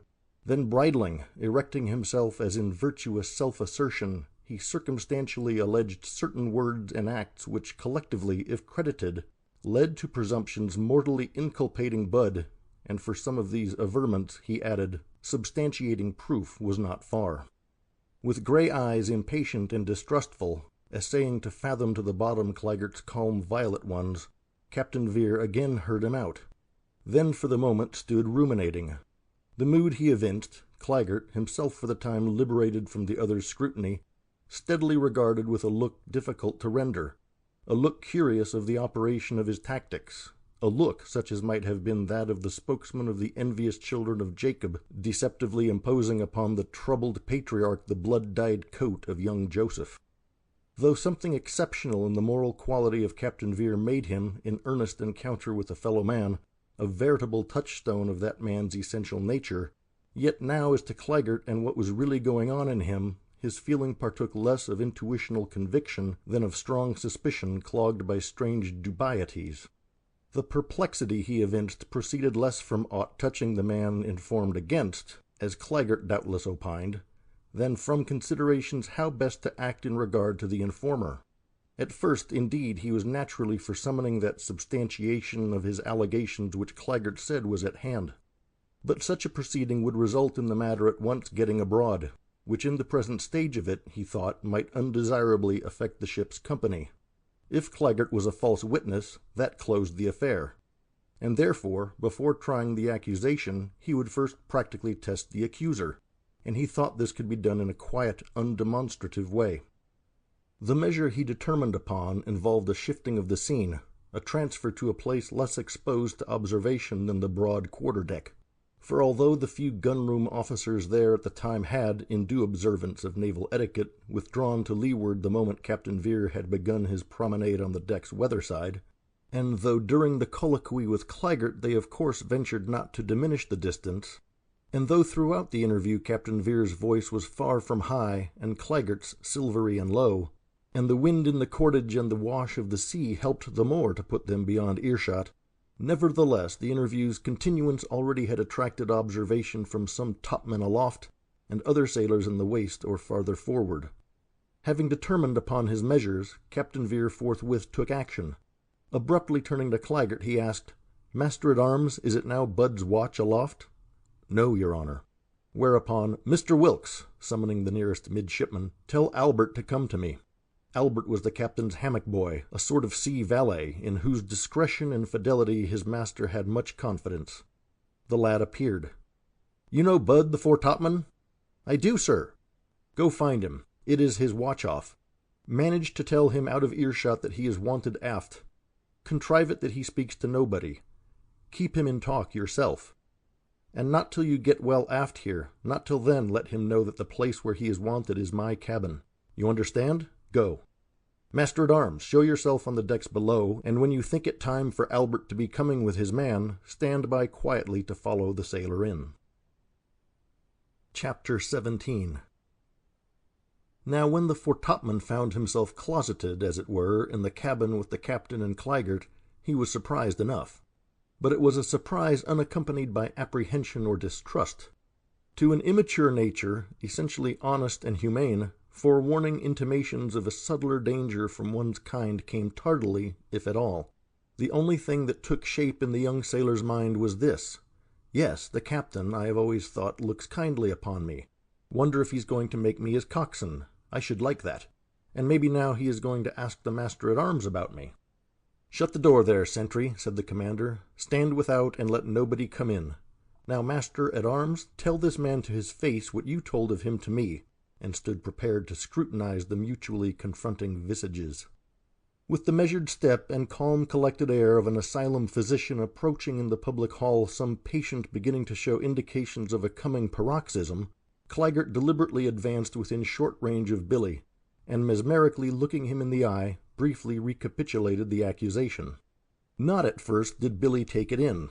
When he did, the rose-tan of his cheek looked struck as by white leprosy. He stood like one impaled and gagged. Meanwhile the accuser's eyes, removing not as yet from the blue dilated ones, underwent a phenomenal change, their wonted rich violet color blurring into a muddy purple. Those lights of human intelligence losing human expression, gelidly protruding like the alien eyes of certain uncatalogued creatures of the deep. The first mesmeric glance was one of surprised fascination. The last was as the hungry lurch of the torpedo fish. "Speak, man," said Captain Vere to the transfixed one, struck by his aspect even more than by Claggart's. "Speak! Defend yourself!" Which appeal caused but a strange, dumb gesturing and gurgling in Billy, amazement at such an accusation so suddenly sprung on inexperienced nonage, this, and it may be horror at the accuser, serving to bring out his lurking defect, and in this instance for the time intensifying it into a convulsed tongue-tie, while the intent head and entire form, straining forward in an agony of ineffectual eagerness to obey the injunction to speak and defend himself, gave an expression to the face like that of a condemned vestal priestess in the moment of being buried alive, and in the first struggle against suffocation. Though at the time Captain Vere was quite ignorant of Billy's liability to vocal impediment, he now immediately divined it, since vividly Billy's aspect recalled to him that of a bright young schoolmate of his whom he had seen struck by much the same startling impotence in the act of eagerly rising in the class to be foremost in response to a testing question put to it by the master. Going close up to the young sailor, and laying a soothing hand on his shoulder, he said, "There is no hurry, my boy. Take your time. Take your time." Contrary to the effect intended, these words, so fatherly in tone, doubtless touching Billy's heart to the quick, prompted yet more violent efforts at utterance, efforts soon ending for the time in confirming the paralysis, and bringing to the face an expression which was as a crucifixion to behold. The next instant, quick as the flame from a discharged cannon at night, his right arm shot out, and Claggart dropped to the deck. Whether intentionally, or but owing to the young athlete's superior height, the blow had taken effect full upon the forehead, so shapely and intellectual-looking a feature in the master-at-arms, so that the body fell over lengthwise, like a heavy plank tilted from erectness. A gasp or two, and he lay motionless. "Fated boy," breathed Captain Vere in tone so low as to be almost a whisper, "what have you done? But here, help me."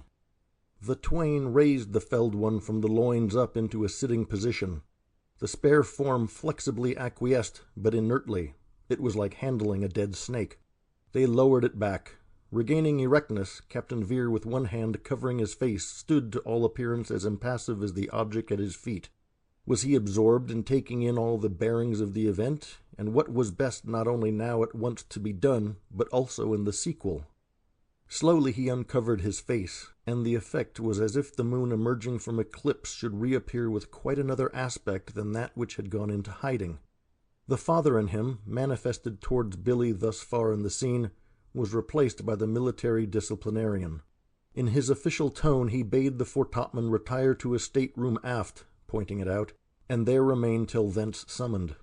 This order Billy in silence mechanically obeyed. Then going to the cabin door where it opened on the quarter-deck, Captain Vere said to the sentry without, "Tell somebody to send Albert here." When the lad appeared, his master so contrived it that he should not catch sight of the prone one.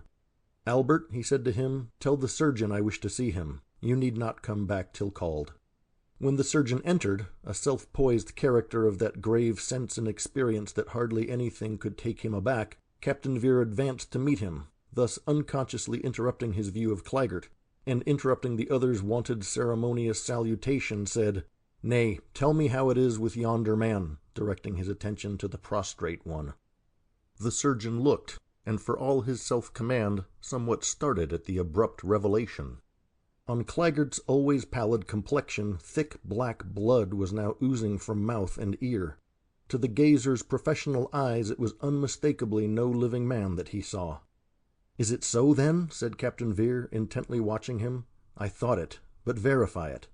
Whereupon the customary tests confirmed the surgeon's first glance, who now, looking up in unfeigned concern, cast a look of intense inquisitiveness upon his superior. But Captain Vere, with one hand to his brow, was standing motionless. Suddenly, catching the surgeon's arm convulsively, he exclaimed, pointing down to the body, "It is the divine judgment of Ananias! Look!" Disturbed by the excited manner he had never before observed in the Indomitable's captain, and as yet wholly ignorant of the affair, the prudent surgeon nevertheless held his peace, only again looking in earnest interrogation as to what it was that had resulted in such a tragedy. But Captain Vere was now again motionless, standing absorbed in thought. But again starting, he vehemently exclaimed, "Struck dead by an angel of God! Yet the angel must hang." At these interjections, incoherences to the listener as yet unapprised of the antecedent events, the surgeon was profoundly discomforted. But now, as recollecting himself, Captain Vere in less harsh tone briefly related the circumstances leading up to the event. "But come, we must dispatch," he added. "Help me to remove him," meaning the body, "to yonder compartment," designating one opposite where the foretopman remained immured. Anew disturbed by a request that, as implying a desire for secrecy, seemed unaccountably strange to him, there was nothing for the subordinate to do but comply. "Go now," said Captain Vere, with something of his wonted manner. "Go now. I shall presently call a drumhead court. Tell the lieutenants what has happened, and tell Mr. Morton," meaning the captain of marines, "and charge them to keep the matter to themselves." Full of disquietude and misgivings, the surgeon left the cabin. Was Captain Vere suddenly affected in his mind, or was it but a transient excitement brought about by so strange and extraordinary a happening? As to the drumhead court, it struck the surgeon as impolitic, if nothing more. The thing to do, he thought, was to place Billy-Budd in confinement, and in a way dictated by usage, and postpone further action in so extraordinary a case to such time as they should again join the squadron, and then transfer it to the admiral. He recalled the unwonted agitation of Captain Vere and his excited exclamations, so at variance with his normal manner. Was he unhinged? But assuming that he was, it were not so susceptible of proof. What then could he do? No more trying situation is conceivable than that of an officer subordinated under a captain whom he suspects to be, not mad indeed, but yet not quite unaffected in his intellect. To argue his order to him would be insolence. To resist him would be mutiny. In obedience to Captain Vere, he communicated to the lieutenant and captain of marines what had happened, saying nothing as to the captain's state. They stared at him in surprise and concern. Like him, they seemed to think that such a matter should be reported to the admiral. Who in the rainbow can draw the line where the violet tint ends and the orange tint begins? Distinctly we see the difference of the color, but where exactly does the first one visibly enter into the other? So with sanity and insanity. In pronounced cases there is no question about them, but in some cases, in various degrees supposedly less pronounced, to draw the line of demarcation few will undertake, though for a fee some professional experts will. There is nothing nameable but that some men will undertake to do for pay. In other words, there are instances where it is next to impossible to determine whether a man is sane or beginning to be otherwise. Whether Captain Vere, as the surgeon professionally surmised, was really the sudden victim of any degree of aberration, one must determine for himself by such light as this narrative may afford. End of section 7.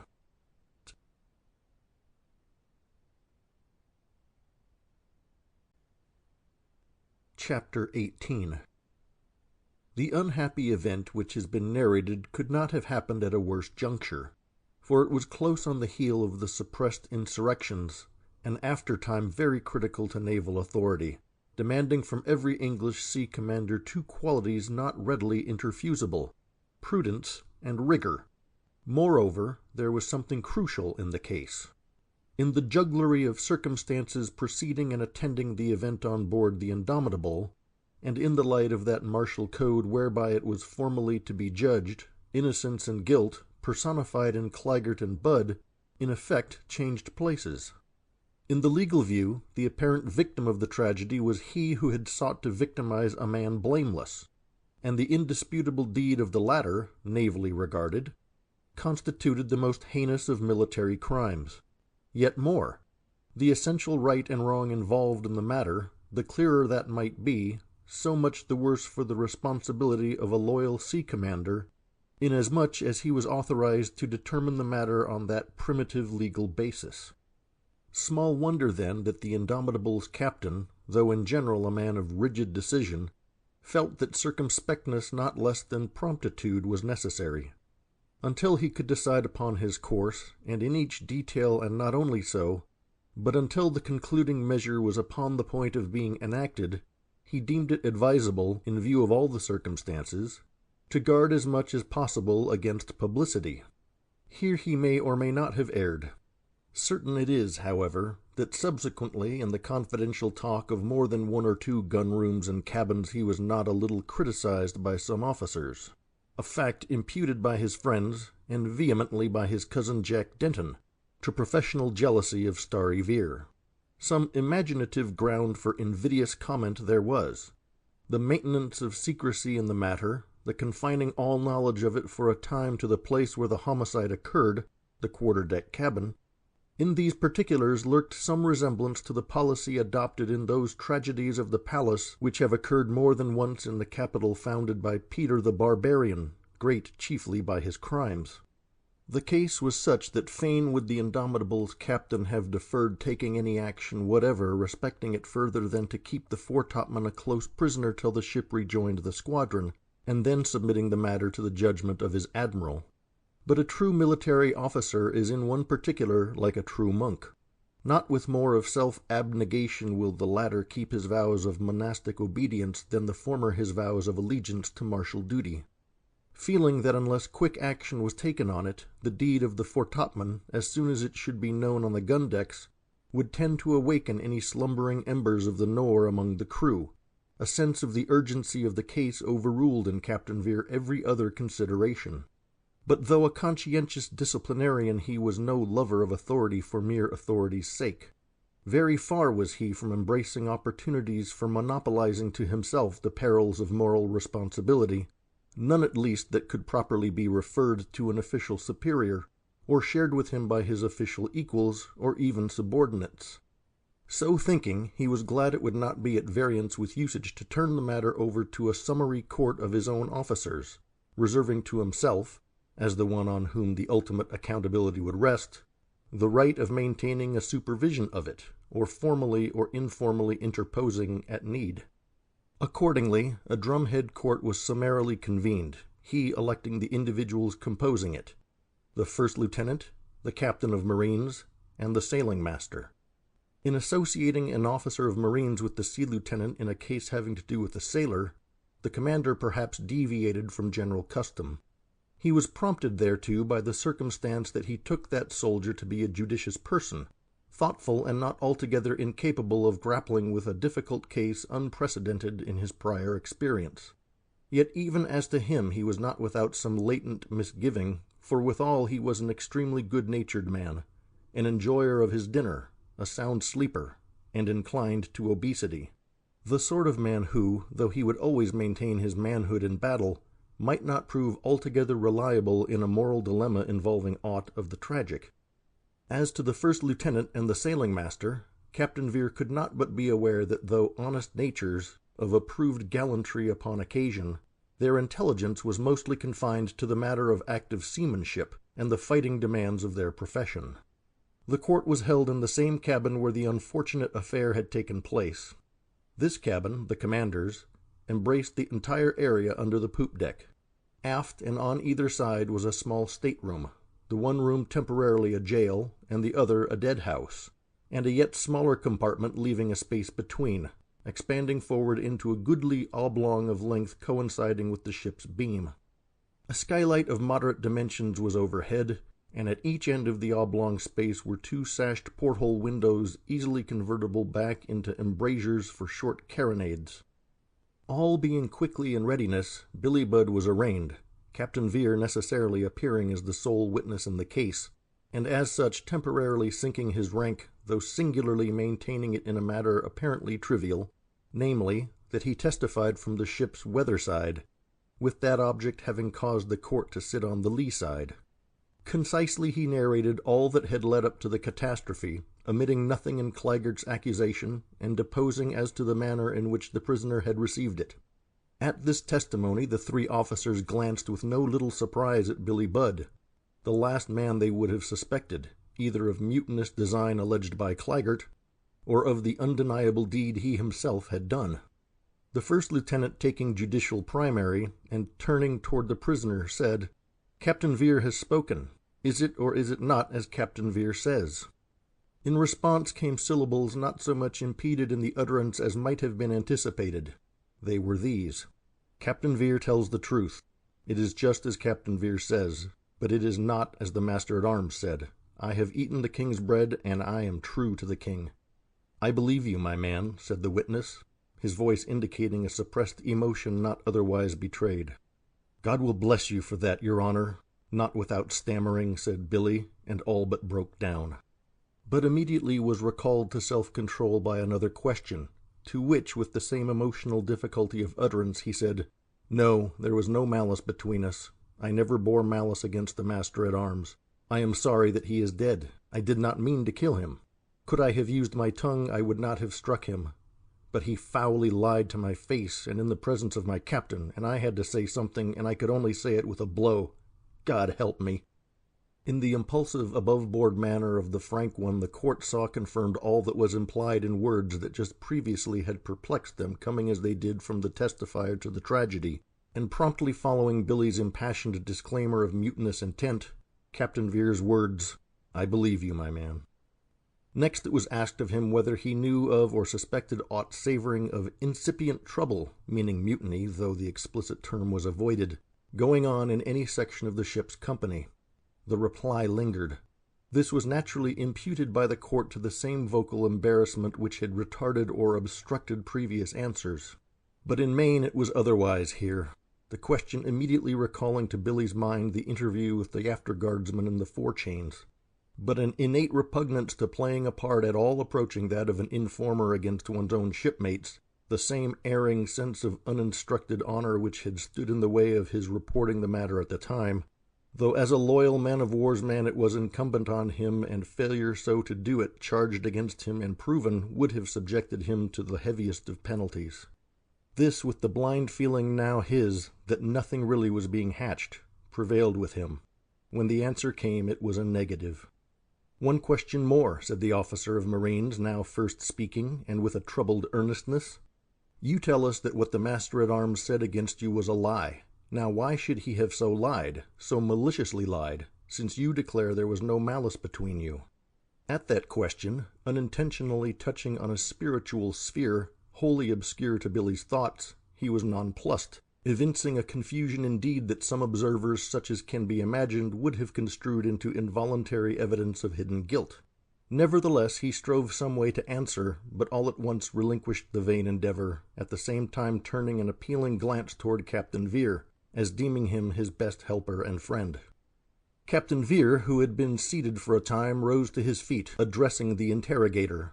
"The question you put to him comes naturally enough, but how can he rightly answer it, or anybody else, unless indeed it be he who lies within there," designating the compartment where lay the corpse. "But the prone one there will not rise to our summons. In effect, though, as it seems to me, the point you make is hardly material. Quite aside from any conceivable motive actuating the master-at-arms, and irrespective of the provocation of the blow, a martial court must needs in the present case confine its attention to the blow's consequence, which consequence is to be deemed not otherwise than as the striker's deed." This utterance, the full significance of which it was not at all likely that Billy took in, nevertheless caused him to turn a wistful, interrogative look toward the speaker, a look in its dumb expressiveness not unlike that which a dog of generous breed might turn upon his master, seeking in his face some elucidation of a previous gesture ambiguous to the canine intelligence. Nor was the same utterance without marked effect upon the three officers, more especially the soldier. Couched in it seemed to them a meaning unanticipated, involving a prejudgment on the speaker's part. It served to augment a mental disturbance previously evident enough. The soldier once more spoke, in a tone of suggestive dubiety, addressing at once his associates and Captain Vere. "Nobody is present, none of the ship's company, who might shed lateral light, if any is to be had, upon what remains mysterious in this matter." "That is thoughtfully put," said Captain Vere. "I see your drift. Aye, there is a mystery, but to use a scriptural phrase, it is a mystery of iniquity, a matter for psychological theologians to discuss. But what has a military court to do with it? Not to add that for us, any possible investigation of it is cut off by the lasting tongue-tie of him in yonder," again designating the mortuary stateroom. "The prisoner's deed, with that alone we have to do." To this, and particularly the closing reiteration, the marine soldier, knowing not how aptly to reply, sadly abstained from saying aught. The first lieutenant, who at the outset had not unnaturally assumed primacy in the court, now overrulingly instructed by a glance from Captain Vere, a glance more effective than words, resumed that primacy. Turning to the prisoner, "Bud," he said, and scarce in equable tones, "Bud, if you have aught further to say for yourself, say it now." Upon this the young sailor turned another quick glance toward Captain Vere, then, as taking a hint from that aspect, a hint confirming his own instinct that silence was now best, replied to the lieutenant, "I have said all, sir." The marine, the same who had been the sentinel without the cabin door at the time that the foretopman, followed by the master-at-arms, entered it, he, standing by the sailor throughout their judicial proceedings, was now directed to take him back to the after compartment originally assigned to the prisoner and his custodian. As the twain disappeared from view, the three officers, as partially liberated from some inward constraint associated with Billy's mere presence, simultaneously stirred in their seats. They exchanged looks of troubled indecision, yet feeling that decide they must, and without long delay, for Captain Vere was for the time sitting unconsciously with his back toward them, apparently in one of his absent fits, gazing out from a sashed porthole to windward upon the monotonous blank of the twilight sea. But the court's silence continuing, broken only at moments by brief consultations in low, earnest tones, this seemed to assure him and encourage him. Turning, he to and fro paced the cabin athwart, in the returning ascent to windward, climbing the slant deck in the ship's lee roll, without knowing it, symbolizing thus in his action a mind resolute to surmount difficulties even if against primitive instincts strong as the wind in the sea. Presently he came to a stand before the three. After scanning their faces, he stood less as mustering his thoughts for expression than as one only deliberating how best to put them to well-meaning men not intellectually mature, men with whom it was necessary to demonstrate certain principles that were axioms to himself. Similar impatience as to talking is perhaps one reason that deters some minds from addressing any popular assemblies, under which head is to be classed most legislatures in a democracy. When speak he did, something both in the substance of what he said and his manner of saying it showed the influence of unshared studies modifying and tempering the practical training of an active career. This, along with his phraseology now and then, was suggestive of the grounds whereon rested that imputation of a certain pedantry socially alleged against him by certain naval men of wholly practical cast, captains who nevertheless would frankly concede that His Majesty's Navy mustered no more efficient officers of their grade than Starry Vere. What he said was to this effect: "Hitherto I have been but the witness, little more, and I should hardly think now to take another tone, that of your coadjutor. For the time, did I not perceive in you, at the crisis too, a troubled hesitancy, proceeding, I doubt not, from the clashing of military duty with moral scruple vitalized by compassion. For the compassion, how can I otherwise but share it? But mindful of paramount obligation, I strive against scruples that may tend to enervate decision. Not, gentlemen, that I hide from myself that the case is an exceptional one. Speculatively regarded, it well might be referred to a jury of casuists. But for us here, acting not as casuists or moralists, it is a case practical and under martial law practically to be dealt with. But your scruples, do they move as in a dusk? Challenge them. Make them advance and declare themselves. Come now, do they impart something like this? If, mindless of palliating circumstances, we are bound to regard the death of the master-at-arms as the prisoner's deed, then does that deed constitute a capital crime whereof the penalty is a mortal one? But in natural justice is nothing but the prisoner's overt act to be considered? Now can we adjudge to summary and shameful death a fellow creature, innocent before God, and whom we feel to be so? Does that state it all right? You sign sad assent. Well, I too feel that, the full force of that. It is nature. But do these buttons that we wear attest that our allegiance is to nature? No, to the king. Though the ocean, which is inviolate nature primeval, though this be the element where we move and have our being as sailors, yet as the king's officers lies our duty in a sphere correspondingly natural.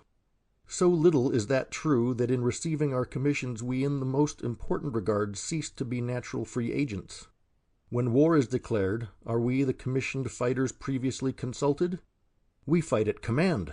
If our judgments approve the war, that is but coincidence. So in other particulars. So now, would it be so much we ourselves that would condemn as it would be martial law operating through us? For that law and the rigor of it we are not responsible. Our vowed responsibility is in this, that however pitilessly that law may operate, we nevertheless adhere to it and administer it. But the exceptional in the matter moves the heart within you. Even so, too, is mine moved. But let not warm hearts betray heads that should be cool.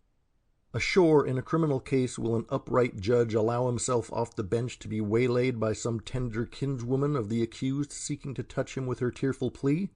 Well, the heart here is as that piteous woman. The heart is the feminine in man, and hard though it be, she must here be ruled out. He paused, earnestly studying them for a moment, then resumed. But something in your aspect seems to urge that it is not solely that heart that moves in you, but also the conscience, the private conscience. But tell me whether or not, occupying the position we do, private conscience should not yield to that imperial one formulated in the code under which alone we officially proceed. Here the three men moved in their seats, less convinced than agitated by the course of an argument troubling but the more the spontaneous conflict within. Perceiving which, the speaker paused for a moment, then abruptly changing his tone, went on. To steady us a bit, let us recur to the facts. In wartime, at sea, a man-of-war's man strikes his superior in grade, and the blow kills. Apart from its effect, the blow itself is, according to the Articles of War, a capital crime. Furthermore, "Aye, sir," emotionally broke in the officer of Marines, "in one sense it was, but surely Bud purposed neither mutiny nor homicide." "Surely not, my good man. And before a court less arbitrary and more merciful than a martial one that plea would largely extenuate. At the last assizes it shall acquit. But how here? We proceed under the law of the Mutiny Act. In feature, no child can resemble his father more than that act resembles in spirit the thing from which it derives, war. In His Majesty's service, in this ship indeed, there are Englishmen forced to fight for the king against their will, against their conscience, for aught we know. Though as their fellow creatures some of us may appreciate their position, yet as navy officers what reck we of it? Still less recks the enemy. Our impressed men he would fain cut down in the same swath with our volunteers.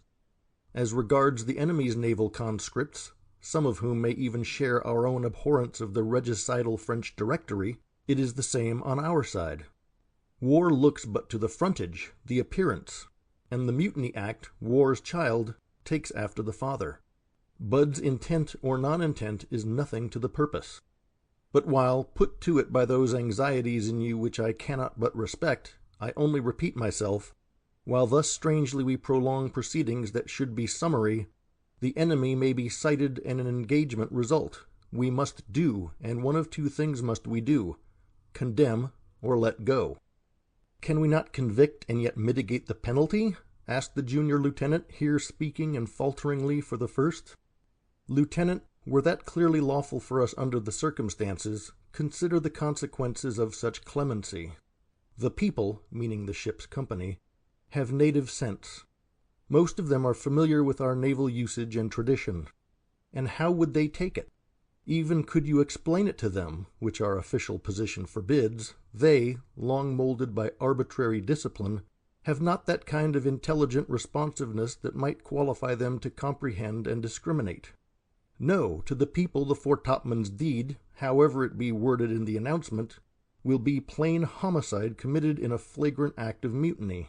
What penalty for that should follow, they know. But it does not follow. Why, they will ruminate. You know what sailors are. Will they not revert to the recent outbreak at the Nore? Aye, they know the well-founded alarm, the panic it struck throughout England. Your clement sentence they would account pusillanimous. They would think that we flinch, that we are afraid of them, afraid of practicing a lawful rigor singularly demanded at this juncture lest it should provoke new troubles. What shame to us such a conjecture on their part, and how deadly to discipline! You see them whither, prompted by duty and the law, I steadfastly drive. But I beseech you, my friends, do not take me amiss. I feel as you do for this unfortunate boy. But did he know our hearts, I take him to be of that generous nature that he would feel even for us on whom in this military necessity so heavy a compulsion is laid. With that, crossing the deck, he resumed his place by the sashed porthole, tacitly leaving the three to come to a decision. On the cabin's opposite side the troubled court sat silent. Loyal lieges, plain and practical, though at bottom they dissented from some points Captain Vere had put to them, they were without the faculty, hardly had the inclination to gainsay one whom they felt to be an earnest man, one, too, not less their superior in mind than in naval rank. But it is not improbable that even such of his words as were not without influence over them came home to them less than his closing appeal to their instinct as sea officers. He forecasted the practical consequences to discipline, considering the unconfirmed tone of the fleet at the time, if violent killing at sea by a man-of-war's man of a superior in grade were allowed to pass for aught else than a capital crime, and one demanding prompt infliction of the penalty. Not unlikely they were brought to something more or less akin to that harassed frame of mind which in the year 1842 actuated the commander of the U.S. brig-of-war Somers to resolve, under the so-called Articles of War, articles modeled upon the English Mutiny Act, to resolve upon the execution at sea of a midshipman and 2 petty officers as mutineers designing the seizure of the brig, which resolution was carried out though in a time of peace and within not many days' sail of home, an act vindicated by a naval court of inquiry subsequently convened ashore. History, and here cited without comment. True, the circumstances on board the Somers were different from those on board the Indomitable, but the urgency felt, well warranted or otherwise, was much the same. Says a writer whom few know, 40 years after a battle it is easy for a non-combatant to reason about how it ought to have been fought. It is another thing personally and under fire to direct the fighting while involved in the obscuring smoke of it. Much so with respect to other emergencies involving considerations both practical and moral, and when it is imperative promptly to act. The greater the fog, the more it imperils the steamer, and speed is put on though at the hazard of running somebody down. Little ween the snug card-players in the cabin of the responsibilities of the sleepless man on the bridge. In brief, Billy Budd was formally convicted and sentenced to be hung at the yardarm in the early morning watch, it being now night. Otherwise, as is customary in such cases, the sentence would forthwith have been carried out. In wartime on the field or in the fleet, a mortal punishment decreed by a drumhead court, on the field sometimes decreed by but a nod from the general, follows without delay on the heel of conviction, without appeal.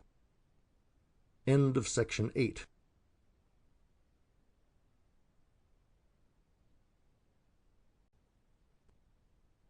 Chapter 19. It was Captain Vere himself who of his own motion communicated the finding of the court to the prisoner, for that purpose going to the compartment where he was in custody, and bidding the marine there to withdraw for the time. Beyond the communication of the sentence, what took place at this interview was never known. But, in view of the character of the twain briefly closeted in that stateroom, each radically sharing in the rarer qualities of one nature, so rare, indeed, as to be all but incredible to average minds, however much cultivated, some conjectures may be ventured. It would have been in consonance with the spirit of Captain Vere should he on this occasion have concealed nothing from the condemned one, should he indeed have frankly disclosed to him the part he himself had played in bringing about the decision, at the same time revealing his actuating motives. On Billy's side, it is not improbable that such a confession would have been received in much the same spirit that prompted it. Not without a sort of joy, indeed, he might have appreciated the brave opinion of him implied in his captain making such a confidant of him.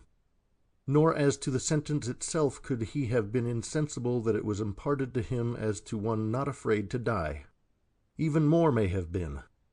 Captain Vere in the end may have developed the passion sometimes latent under an exterior stoical or indifferent. He was old enough to have been Billy's father, the austere devotee of military duty, letting himself melt back into what remains primeval in our formalized humanity, may in the end have caught Billy to his heart, even as Abraham may have caught young Isaac on the brink of resolutely offering him up in obedience to the exacting behest. But there is no telling the sacrament, seldom if in any case revealed to the gadding world wherever under circumstances at all akin to those here attempted to be set forth, two of great nature's nobler order embrace. There is privacy at the time, inviolable to the survivor, and holy oblivion, the sequel to each diviner magnanimity, providentially covers all at last. The first to encounter Captain Vere in the act of leaving the compartment was the senior lieutenant. The face he beheld, for the moment one expressive of the agony of the strong, was to that officer, though a man of 50, a startling revelation. That the condemned one suffered less than he who mainly had effected the condemnation was apparently indicated by the former's exclamation in the scene soon perforce to be touched upon. Of a series of incidents within a brief term rapidly following each other, the adequate narration may take up a term less brief, especially if explanation or comment here and there seems requisite to the better understanding of such incidents.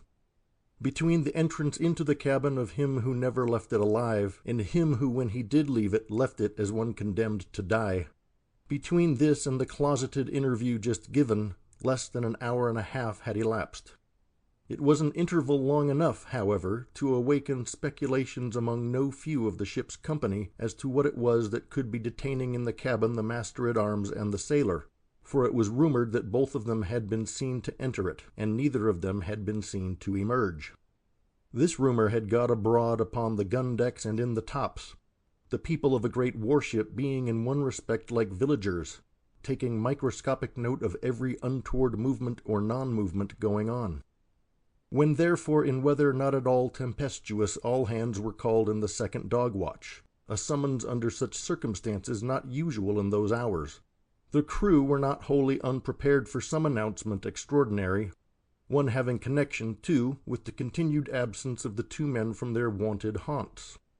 There was a moderate sea at the time, and the moon newly risen, and near to being at its full, silvered the white spar-deck wherever not blotted by the clear-cut shadows horizontally thrown of fixtures and moving men. On either side of the quarter-deck the marine guard under arms was drawn up, and Captain Vere, standing in his place surrounded by all the wardroom officers, addressed his men. In so doing his manner showed neither more nor less than that properly pertaining to his supreme position aboard his own ship. In clear terms and concise he told them what had taken place in the cabin, that the master-at-arms was dead, that he who had killed him had been already tried by a summary court and condemned to death, and that the execution would take place in the early morning watch. The word mutiny was not named in what he said.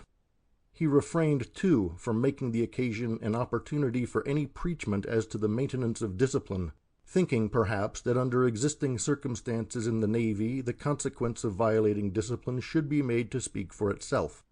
Their captain's announcement was listened to by the throng of standing sailors in a dumbness like that of a seated congregation of believers in hell listening to their clergyman's announcement of his Calvinistic text.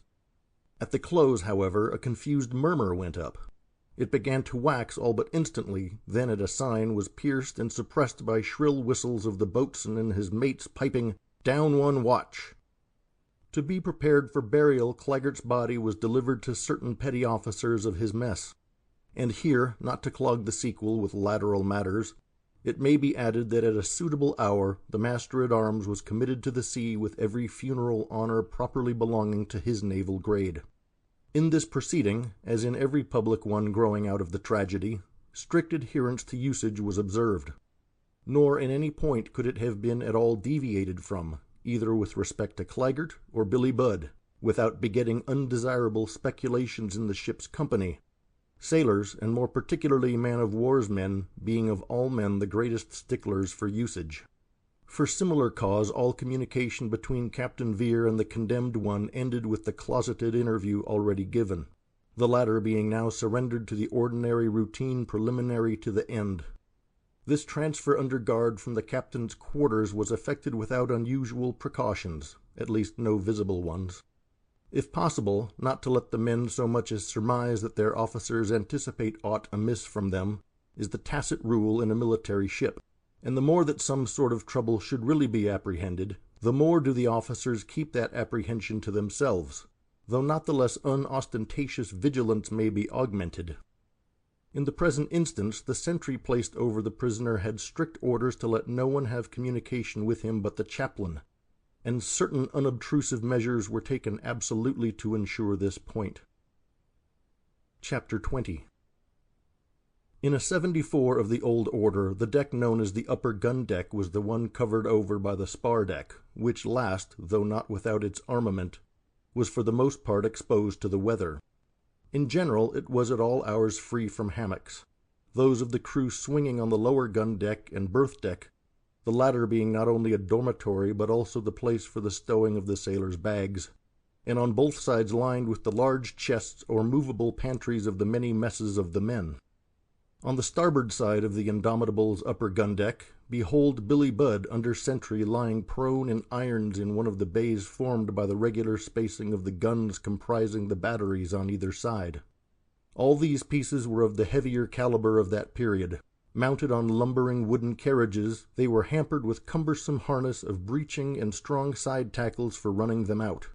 Guns and carriages, together with the long rammers and shorter lint stocks lodged in loops overhead, all these, as customary, were painted black, and the heavy hempen breechings tarred to the same tint, wore the like livery of the undertaker. In contrast with the funereal tone of these surroundings, the prone sailor's exterior apparel, white jumper and white duck trousers, each more or less soiled, dimly glimmered in the obscure light of the bay like a patch of discolored snow in early April lingering at some upland cave's black mouth. In effect, he is already in his shroud or the garments that shall serve him in lieu of one. Over him, but scarce illuminating him, 2 battle lanterns swing from 2 massive beams of the deck above.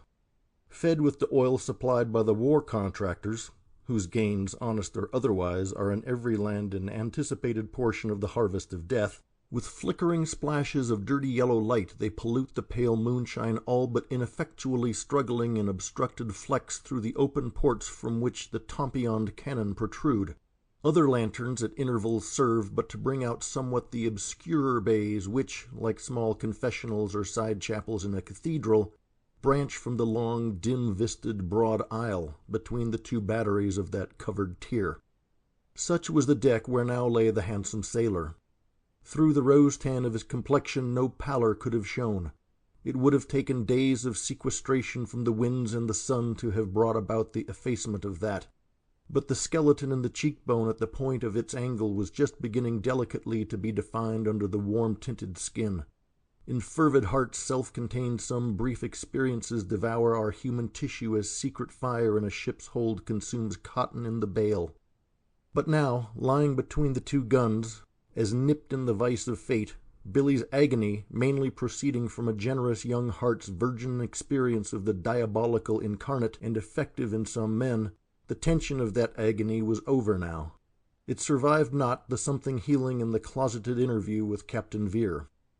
Without movement he lay as in a trance, that adolescent expression, previously noted as his, taking on something akin to the look of a slumbering child in the cradle when the warm hearth-glow of the still chamber of night plays on the dimples that at whiles mysteriously form in the cheek, silently coming and going there. For now and then, in the gyved one's trance, a serene happy light born of some wandering reminiscence or dream would diffuse itself over his face, and then wane away only anew to return. The chaplain coming to see him and finding him thus, and perceiving no sign that he was conscious of his presence, attentively regarded him for a space, then slipping aside, withdrew for the time, peradventure feeling that even he, the minister of Christ, though receiving his stipend from wars, had no consolation to proffer which could result in a peace transcending that which he beheld. But in the small hours he came again, and the prisoner, now awake to his surroundings, noticed his approach, and civilly, all but cheerfully, welcomed him. But it was to little purpose that in the interview following the good man sought to bring Billy Budd to some godly understanding that he must die, and at dawn. True, Billy himself freely referred to his death as a thing close at hand, but it was something in the way that children will refer to death in general, who yet among their other sports will play a funeral with hearse and mourners. Not that, like children, Billy was incapable of conceiving what death really is. No, but he was wholly without irrational fear of it, a fear more prevalent in highly civilized communities than those so-called barbarous ones which in all respects stand nearer to unadulterate nature. And, as elsewhere said, a barbarian Billy radically was, quite as much so, for all the costume, as his countrymen the British captives, living trophies made to march in the Roman triumph of Germanicus. Quite as much so as those later barbarians, young men probably, and picked specimens among the earlier British converts to Christianity, at least nominally such, and taken to Rome, as today converts from lesser isles of the sea may be taken to London, of whom the Pope of that time, admiring the strangeness of their personal beauty, so unlike the Italian stamp, their clear, ruddy complexions and curled flaxen locks, exclaimed, "Angles," meaning English the modern derivative, "Angles, do you call them? And is it because they look so like angels?" Had it been later in time, one would think that the Pope had in mind Fra Angelico's seraphs, some of whom, plucking apples in gardens of Hesperides, have the faint rosebud complexion of the more beautiful English girls. Chapter 21. If in vain the good chaplain sought to impress the young barbarian with ideas of death akin to those conveyed in the skull, dial, and crossbones on old tombstones, equally futile to all appearance were his efforts to bring home to him the thought of salvation and a Saviour. Billy listened, but less out of awe or reverence, perhaps, than from a certain natural politeness, doubtless at bottom regarding all that in much the same way that most mariners of his class take any discourse, abstract or out of the common tone of the workaday world. And this sailor way of taking clerical discourse is not wholly unlike the way in which the pioneer of Christianity, full of transcendent miracles, was received long ago on tropic isles by any superior savage, so-called, a Tahitian, say, of Captain Cook's time or shortly after that time. Out of natural courtesy he received but did not appreciate. It was like a gift placed in the palm of an outstretched hand upon which the fingers do not close. But the Indomitable's chaplain was a discreet man possessing the good sense of a good heart, so he insisted not on his vocation here. At the instance of Captain Vere, a lieutenant had apprised him of pretty much everything as to Billy, and since he felt that innocence was even a better thing than religion wherewith to go to judgment, he reluctantly withdrew. But, in his emotion, not without first performing an act strange enough in an Englishman, and under the circumstances yet more so in any regular priest. Stooping over, he kissed on the fair cheek his fellow man, a felon in martial law, one who, though in the confines of death, he felt he could never convert to a dogma, nor for all that did he fear for his future. Marvel not that having been made acquainted with the young sailor's essential innocence, the worthy man lifted not a finger to avert the doom of such a martyr to martial discipline. So to do would not only have been as idle as invoking the desert, but would also have been an audacious transgression of the bounds of his function, one as exactly prescribed to him by military law as that of the boatswain or any other naval officer. Bluntly put, a chaplain is the minister of the Prince of Peace, serving in the host of the god of war, Mars, As such, he is as incongruous as a musket would be on the altar at Christmas. Why, then, is he there? Because he indirectly subserves the purpose attested by the canon. Because, too, he lends the sanction of the religion of the meek to that which practically is the abrogation of everything but force. End of section 9.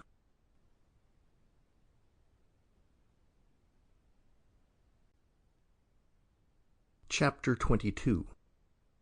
The night so luminous on the spar deck, otherwise on the cavernous ones below, levels so like the tiered galleries in a coal mine, passed away. Like the prophet in the chariot disappearing in heaven and dropping his mantle to Elisha, the withdrawing night transferred its pale robe to the peeping day. A meek, shy light appeared in the east, where stretched a diaphanous fleece of white furrowed vapor. That light slowly waxed. Suddenly one bell was struck aft, responded to by one louder metallic stroke from forward. It was 4 o'clock in the morning. Instantly the silver whistles were heard summoning all hands to witness punishment.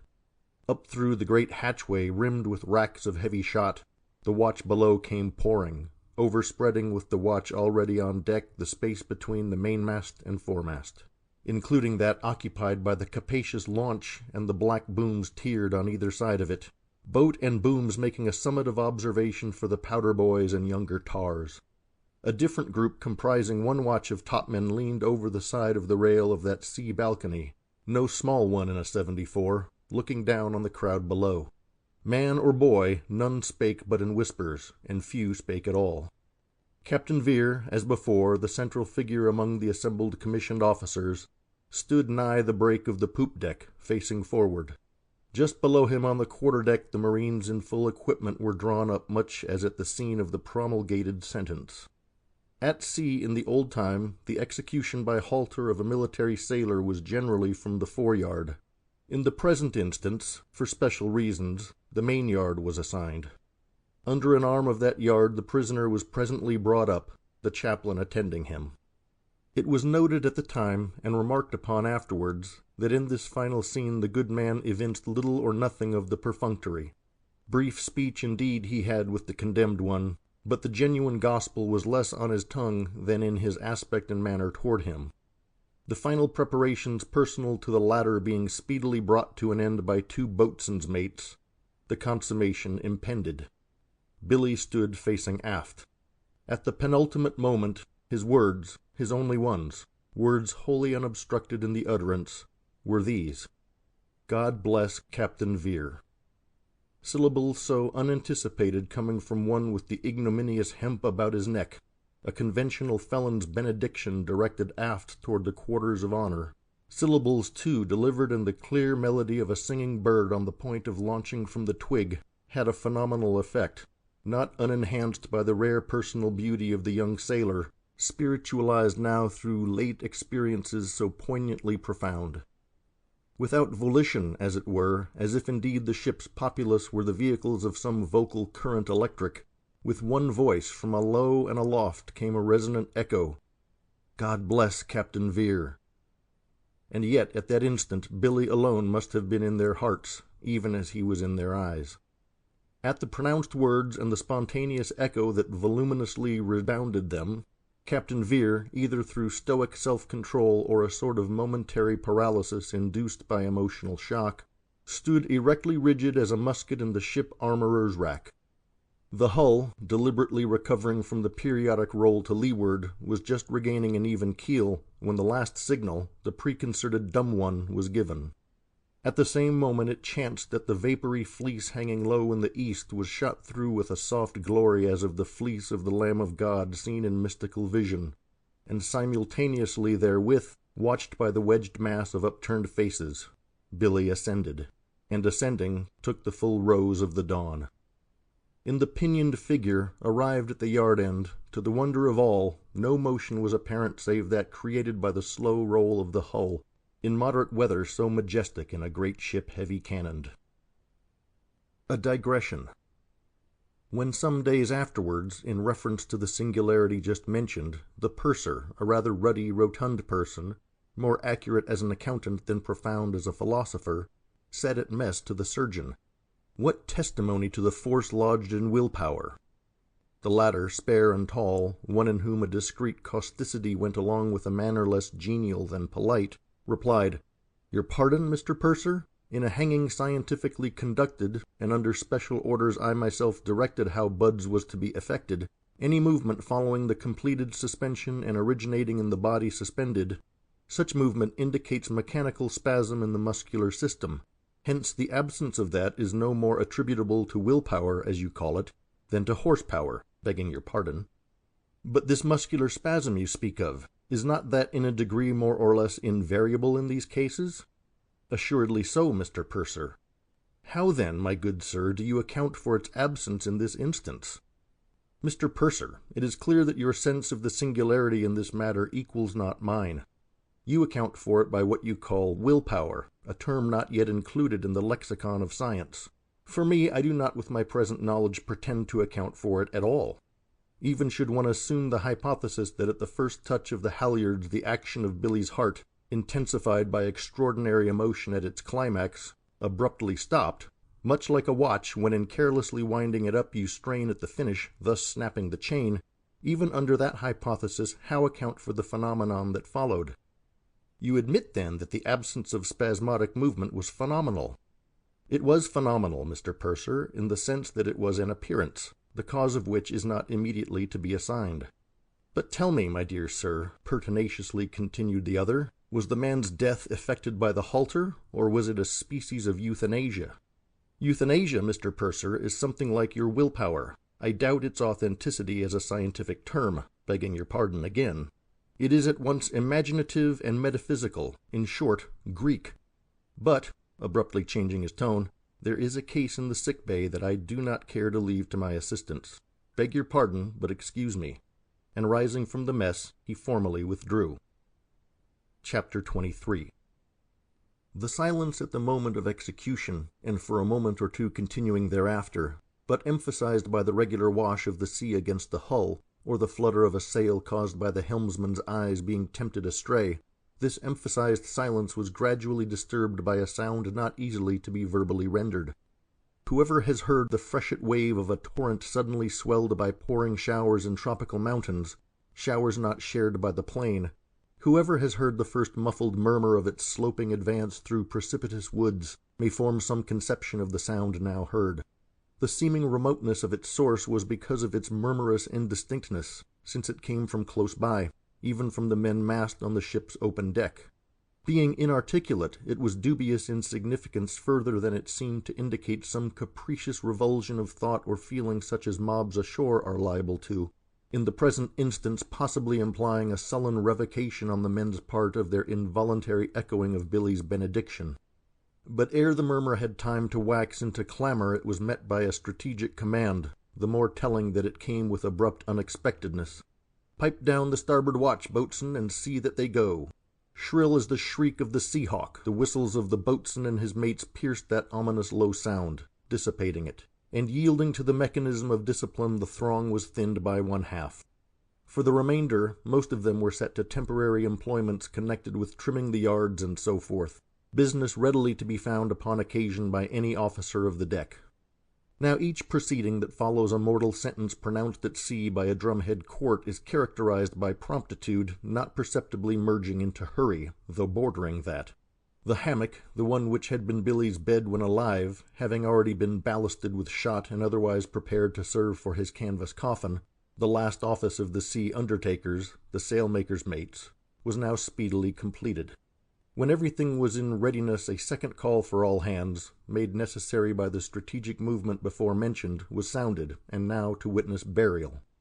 The details of this closing formality it needs not to give, but when the tilted plank let slide its freight into the sea, a second strange human murmur was heard, blended now with another inarticulate sound proceeding from certain larger seafowl, who, their attention having been attracted by the peculiar commotion in the water resulting from the heavy sloped dive of the shotted hammock into the sea, flew screaming to the spot. So near the hull did they come that the strider or bony creak of their gaunt double-jointed pinions was audible. As the ship under light airs passed on, leaving the burial spot astern, They still kept circling it low down with the moving shadow of their outstretched wings and the croaked requiem of their cries. Upon sailors as superstitious as those of the age preceding ours, man-of-war's men, too, who had just beheld the prodigy of repose in the form suspended in air and now foundering in the deeps, to such mariners the action of the sea-fowl, though dictated by mere animal greed for prey, was big with no prosaic significance. An uncertain movement began among them, in which some encroachment was made. It was tolerated but for a moment, for suddenly the drum beat to quarters, which familiar sound happening at least twice every day, had upon the present occasion a signal peremptoriness in it. True martial discipline long continued superinduces in average man a sort of impulse of docility whose operation at the official tone of command much resembles in its promptitude the effect of an instinct. The drum beat dissolved the multitude, distributing most of them along the batteries of the two covered gun decks. There, as wont, the gun crews stood by their respective cannon erect and silent. In due course the first officer, sword under arm and standing in his place on the quarter-deck, formally received the successive reports of the sworded lieutenants commanding the sections of batteries below, the last of which reports being made, the summed report he delivered with the customary salute to the commander. All this occupied time, which in the present case was the object of beating to quarters at an hour prior to the customary one. That such variance from usage was authorized by an officer like Captain Vere, a martinet as some deemed him, was evidence of the necessity for unusual action implied in what he deemed to be temporarily the mood of his men. With mankind, he would say, forms, measured forms, are everything, and that is the import couched in the story of Orpheus with his lyre spellbinding the wild denizens of the woods. And this he once applied to the disruption of forms going on across the channel and the consequences thereof. At this unwonted muster, at quarters all proceeded as at the regular hour. The band on the quarter-deck played a sacred air, after which the chaplain went through the customary morning service. That done, the drum beat the retreat, and toned by music and religious rites subserving the discipline and purpose of war, the men in their wonted orderly manner dispersed to the places allotted them when not at the guns. And now it was full day. The fleece of low-hanging vapor had vanished, licked up by the sun that late had so glorified it, and the circumambient air in the clearness of its serenity was like smooth white marble in the polished block not yet removed from the marble dealer's yard. Chapter 24. The symmetry of form attainable in pure fiction cannot so readily be achieved in a narration essentially having less to do with fable than with fact. Truth uncompromisingly told will always have its ragged edges. Hence the conclusion of such a narration is apt to be less finished than an architectural finial. How it fared with the handsome sailor during the year of the great mutiny has been faithfully given. But though properly the story ends with his life, something in way of sequel will not be amiss. 3 brief chapters will suffice. In the general rechristening under the directory of the craft originally forming the navy of the French monarchy, the St. Louis line of battleship was named the Atiste. Such a name, like some other substituted ones in the Revolutionary fleet, while proclaiming the infidel audacity of the ruling power, was yet, though not so intended to be, the aptest name, if one consider it, ever given to a warship. Far more so indeed than the Devastation, the Erebus, the Hell, and similar names bestowed upon fighting ships. On the return passage to the English fleet, from the detached cruise during which occurred the events already recorded, the Indomitable fell in with the Atiste. An engagement ensued, during which Captain Vere, in the act of putting his ship alongside the enemy with a view of throwing his boarders across the bulwarks, was hit by a musket ball from a portal of the enemy's main cabin. More than disabled, he dropped to the deck and was carried below to the same cockpit where some of his men already lay. The senior lieutenant took command. Under him the enemy was finally captured, and though much crippled, was by rare good fortune successfully taken into Gibraltar, an English port not very distant from the scene of the fight. There Captain Vere, with the rest of the wounded, was put ashore. He lingered for some days, but the end came. Unhappily he was cut off too early for the Nile and Trafalgar.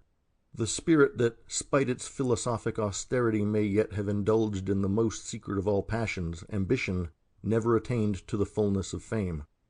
Not long before death, while lying under the influence of that magical drug which, soothing the physical frame, mysteriously operates on the subtler elements in a man, he was heard to murmur words inexplicable to his attendants. "Billy Budd, Billy Budd." That these were not the accents of remorse would seem clear from what the attendant said to the indomitable senior officer of marines, who, as the most reluctant to condemn of the members of the drumhead court, too well knew, though here he kept the knowledge to himself, who Billy Budd was. Chapter 25. Some few weeks after the execution, among other matters under the head of News from the Mediterranean, there appeared in a naval chronicle of the time, an authorized weekly publication, an account of the affair. It was doubtless for the most part written in good faith, though the medium, partly rumor, through which the facts must have reached the writer, served to deflect and in part falsify them. Because it appeared in a publication now long ago superannuated and forgotten, and is all that hitherto has stood on human record to attest what manner of men respectively were John Claggart and Billy Budd, it is here reproduced. On the 10th of the last month a deplorable occurrence took place on board HMS Indomitable. John Claggart, the ship's master-at-arms, discovering that some sort of plot was incipient among an inferior section of the ship's company, and that the ringleader was one William Budd, he, Claggart, in the act of arraigning the man before the captain, was vindictively stabbed to the heart by the suddenly drawn sheath-knife of Budd. The deed and the implement employed sufficiently suggest that though mustered into the service under an English name, the assassin was no Englishman, but one of those aliens adopting an English cognomen whom the present extraordinary necessities of the service have caused to be admitted into it in considerable numbers. The enormity of the crime and the extreme depravity of the criminal appear the greater in view of the character of the victim, a middle-aged man, respectable and discreet, belonging to that minor official grade, the petty officers, upon whom, as none know better than the commissioned gentlemen, the efficiency of His Majesty's Navy so largely depends. His function was a responsible one, at once onerous and thankless, and his fidelity in it the greater because of his strong patriotic impulse. In this instance, as in so many other instances in these days, the character of the unfortunate man signally refutes, if refutation were needed, that peevish saying attributed to Dr. Johnson, that patriotism is the last refuge of a scoundrel. The criminal paid the penalty of his crime. The promptitude of the punishment has proved salutary. Nothing amiss is now apprehended aboard HMS Indomitable. Chapter 26. Everything is, for a season, remarkable in navies. Any tangible object associated with some striking incident of the service is converted into a monument. The spar from which the foretopman was suspended was for some few years kept trace of by the bluejackets. Then knowledge followed it from ship to dockyard and again from dockyard to ship, still pursuing it even when at last reduced to a mere dockyard boom. To them a chip of it was as a piece of the cross. Ignorant though they were of the real facts of the happening, and not thinking but that the penalty was unavoidably inflicted from the naval point of view, for all that they instinctively felt that Billy was a sort of man as incapable of mutiny as of wilful murder. They recalled the fresh young image of the handsome sailor, that face never deformed by a sneer or subtler vile freak of the heart within. This impression of him was doubtless deepened by the fact that he was gone, and in a measure mysteriously gone. On the gun-decks of the Indomitable the general estimate of his nature and its unconscious simplicity eventually found rude utterance from another foretopman, one of his own watch, gifted, as some sailors are, with an artless poetic temperament. The tarry hands made some lines, which, after circulating among the shipboard crew for a while, finally got rudely printed at Portsmouth as a ballad. The title given to it was the sailor's. Billy in the Darbies. Good of the chaplain to enter Lone Bay, and down on his marrow bones hear and pray. For the like's just o' me, Billy Budd, but look, through the port comes the moonshine astray. It tips the guard's cutlass and silvers this nook, but 'twill die in the dawning of Billy's last day. A jewel block they'll make of me tomorrow, pennant pearl from the yard-arm end. Like the eardrop I gave to Bristol Molly, oh, 'tis me, not the sentence, they'll suspend. Aye, aye, all is up, and I must up too, early in the morning, aloft from alow. On an empty stomach now never it would do. They'll give me a nibble, bit o' biscuit, ere I go. Sure a messmate will reach me the last parting cup, but turning heads away from the hoist and the belay, heaven knows who will have the running of me up. No pipe to those halyards, but aren't it all sham? A blure's in my eyes, it is dreaming that I am. A hatchet to my panzer, all adrift to go? The drum roll to grog, and Billy never know? But Donald he has promised to stand by the plank, so I'll shake a friendly hand ere I sink. But no, it is dead then I'll be, come to think. I remember Taft the Welshman when he sank, and his cheek it was like the budding pink. But me, they'll lash me in hammock, drop me deep. Fathoms down, how I'll dream fast asleep. I feel it stealing now. Sentry, are you there? Just ease these darbies at the wrist, and roll me over fair. I am sleepy, and the oozy weeds about me twist. End of Section 10. End of Billy Budd by Herman Melville. Thank you for listening. Please like, share, and subscribe.